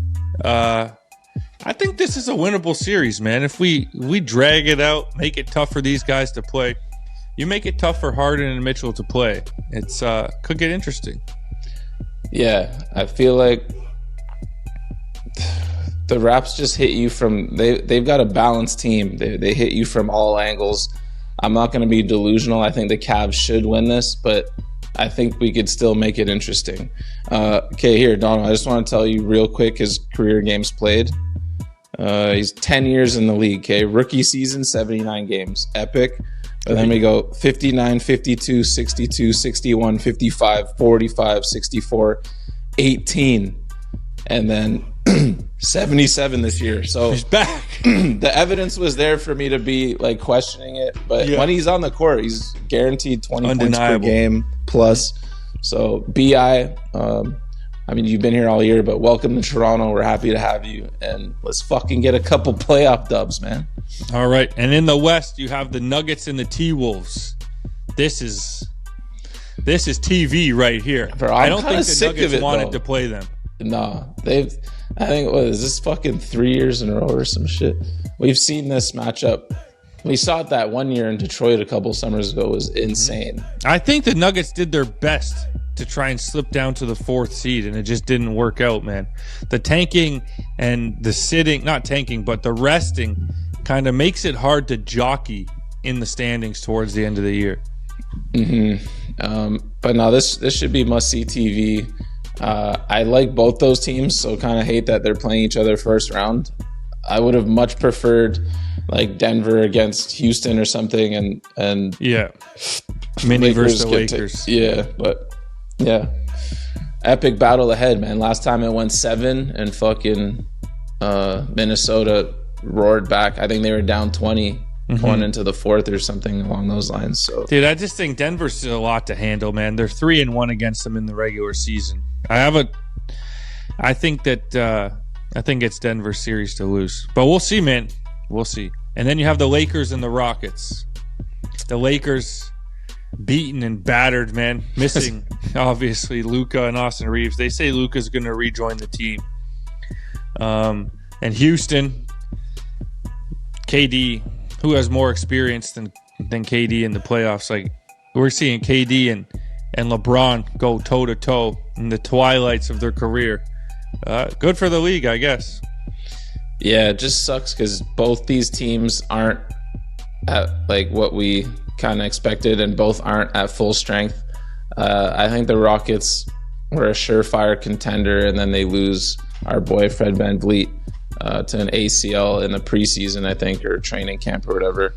So they were never quite where they were supposed to be, and they just had a weird up and down season. And then the Lakers obviously missing Luka and Reeves.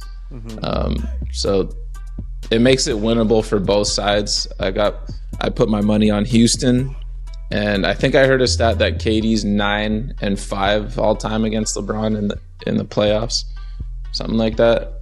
So he's got the edge. We shall see. Let's all go. This is fine and dandy, but throughout the year, the top two seeds in each conference have really set themselves apart from the pack. I guess, Denver can hang with OKC and San Antonio, but for the most part, the OKC Thunder and San Antonio Spurs have been the top dogs. Who comes out on top in the Western Conference? I think it's the Thunder. Even though the Spurs were 3-1 against them, the Spurs made a huge mistake in game 82 of the regular season. They lost to Denver, I believe. The Spurs did, yeah. So they'll have to beat them both. Yeah, so now they got to go through both. But it was bad for Denver too, right? Denver didn't want to play mini.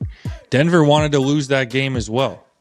Yes, but Minnesota is like a tier below, in my opinion. I just think the Spurs had a chance to go on the other side of the bracket, and they completely fucked themselves. But it's tough because they sat Wemby, right? And Denver was sitting their star, so you would hope to still beat them. But but they sat Wemby. Why? Like, I know it was obviously Windhorst and Stephen A were arguing about this. They say Wemby's hurt, but he dropped 40 the game before. So, like, what's the big difference? Like, go out there, handle your business, make OKC go through Denver, and then you get the clearer path. But then Stephen A is all on his high horse saying, like, oh, we should be, the Spurs aren't scared of nobody, yada, yada. Who has some of the dumbest takes in all of sports. It ain't about being scared. It's about being healthy and getting through those first couple series as quick as possible. Yeah. But honestly, I think San Antonio wins the Western Conference. Really? Oh, you're on that Kendrick Perkins lifestyle? They're unstoppable, dude. And the season series against OKC is no joke. So, bro, crazy stat. Shai Gilgeous-Alexander. When you get to a certain level of elite, I think Jokic suffered from this too. People just kind of get bored. Like, I'm not bored of SGA yet. Bro, I'm just saying, but people like the new shiny toy. I feel like that's where you're going with it. The Spurs are more exciting. Like Jokic still. I would prefer Jokic. You want to know what SGA just did this year?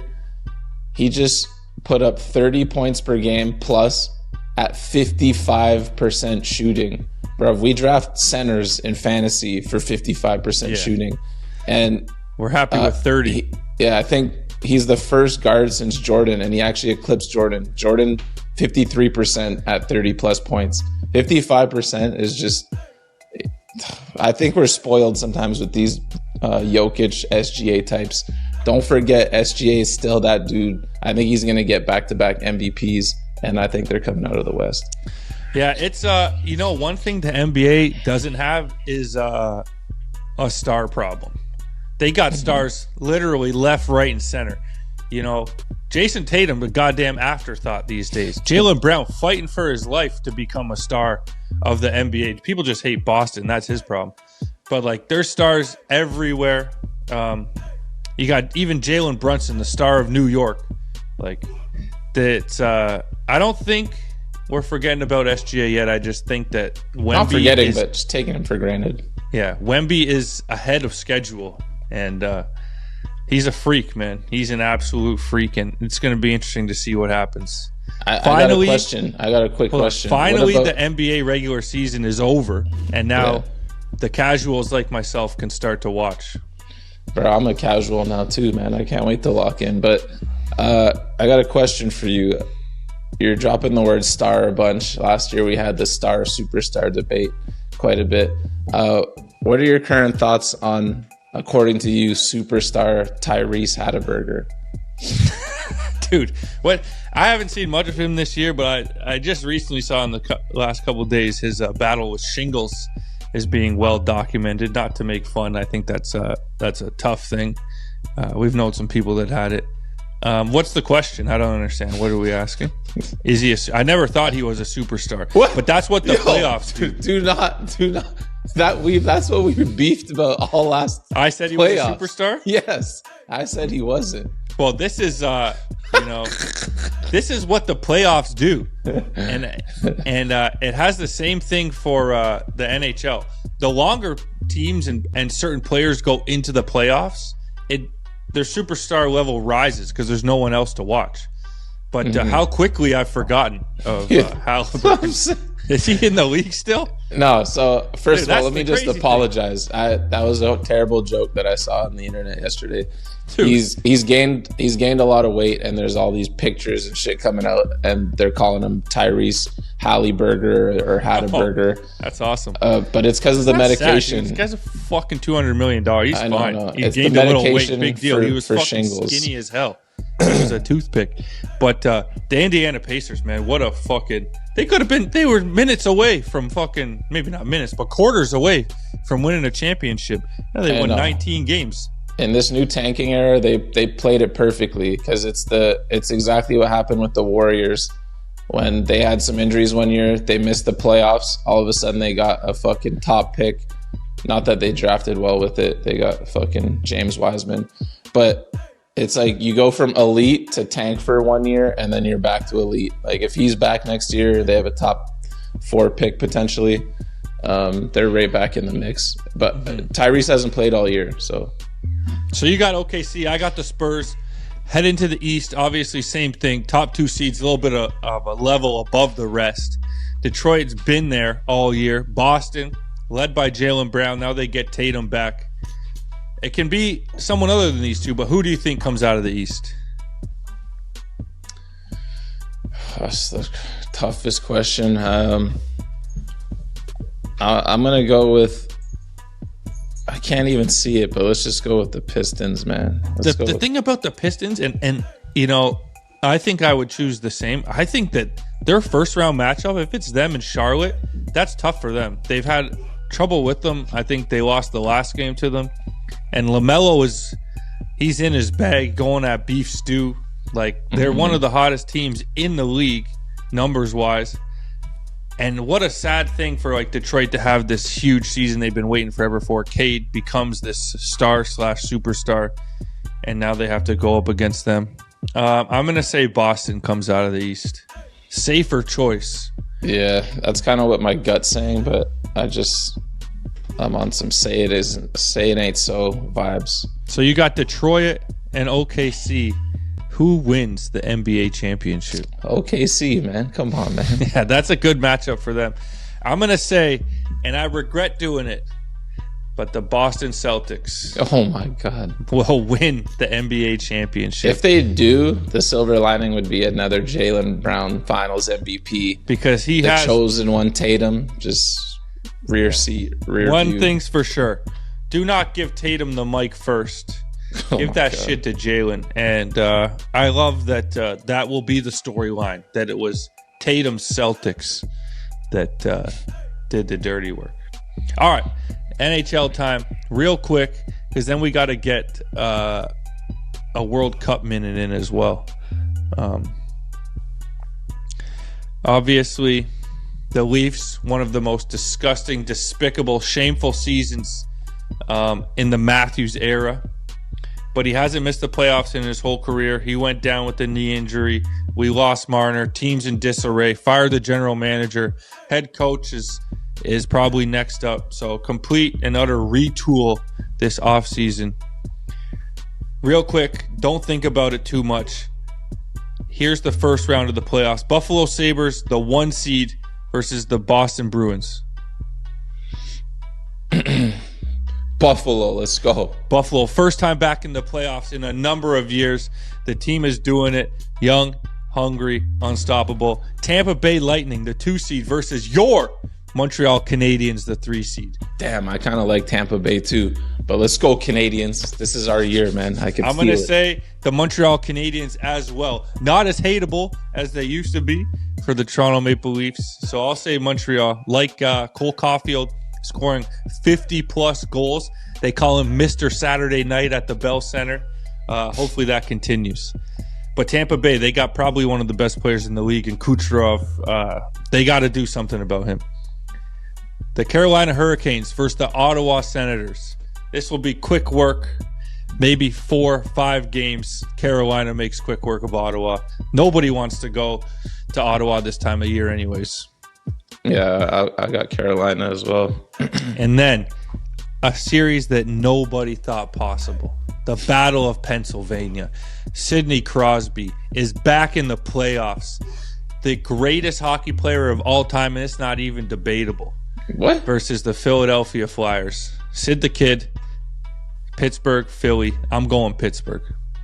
I'm also going Pittsburgh. You know what I'm saying? Steeler Nation.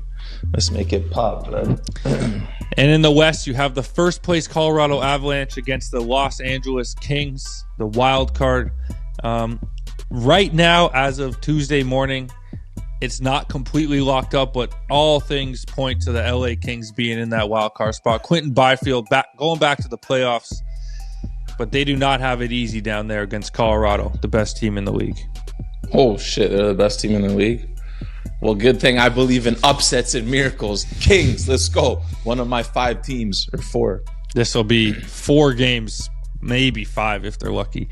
The best series in the first round, the Dallas Stars and the Minnesota Wild, going toe-to-toe. I got Minnesota. I told Davis I'd be on the bandwagon with the Leafs out. So it's Minnesota, the 3 seed for me. Minnesota all day, every day. Davis, let's get it. Good luck. Y'all need this. The first place Las Vegas Golden Knights going up against the wild card Utah Mammoth, an expansion team. I've never even heard of those scrubs, man.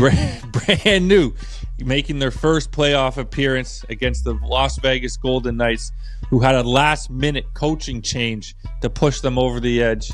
I got to go with Vegas. Experience reigns supreme in the playoffs and health. The Dark Knights all day. Expansion teams never sound right at first. It takes like a while. Utah Mammoth? Yeah. Mammoth? Get the fuck out of here. It's actually wicked.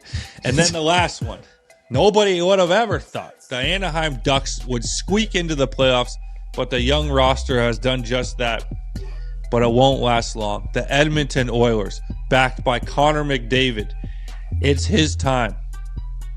The Florida Panthers, his kryptonite, missed the playoffs due to injuries. Oh, wow. The Edmonton Oilers will beat the Anaheim Ducks and will win the Stanley Cup. I like that. I say they're going to win this first round, obviously, but I'm going with the Montreal Canadiens. It's our year. I think 3 of my teams made it, man. The Kings, the Dark Knights, and the Canadiens. I'm just missing the Devils. Dang. But let's go, boys. That's okay. So now we have one last thing. People ask us to talk about other sports. Sometimes we mix in the UFC. We obviously talk football. Baseball, we kind of got on the bandwagon a little bit. But this summer, it's a World Cup summer. We might even be back. I think it starts in 60 some odd days before. But let's get your first prediction of who will win the World Cup. Put that tin cap on and tell me what you're thinking. There's the Netherlands in there. I actually have no idea what the fuck's going on. I know Italy got knocked out, so they'll be missing their 3rd straight. But Canada's in there. Oh, God. Well, just with a straight guess, yo, let's go Holland. You know what I'm saying? Netherlands. We got this. Hometown, Amsterdam. Let's go. All right. And I think that football is finally coming home. England will get the championship they've been waiting for forever. I have no idea what I'm talking about, but I'll watch some football, that's for sure. Same. Let's go Cameroon if they made it too. All right, like we always say, hoping to make this one of the shorter off seasons. We have the Bunt Jam coming this summer. We got some scheduling to do. We hope to see everyone at the Bunt Jam August 28th and 29th in Toronto. Thank you, everyone, for listening all season long. Shout out everyone behind the scenes. Jay Burrows, Ants One, Scotty Booth, Morgan Smith, all of our sponsors. Go send us off, man. Have a great spring. You know what I'm saying? We'll be back in the summer. Yeah, I'm saying, trying to finish up the Bunt video and shit. Fucking see y'all at the Bunt Jam. You dig? Let's go.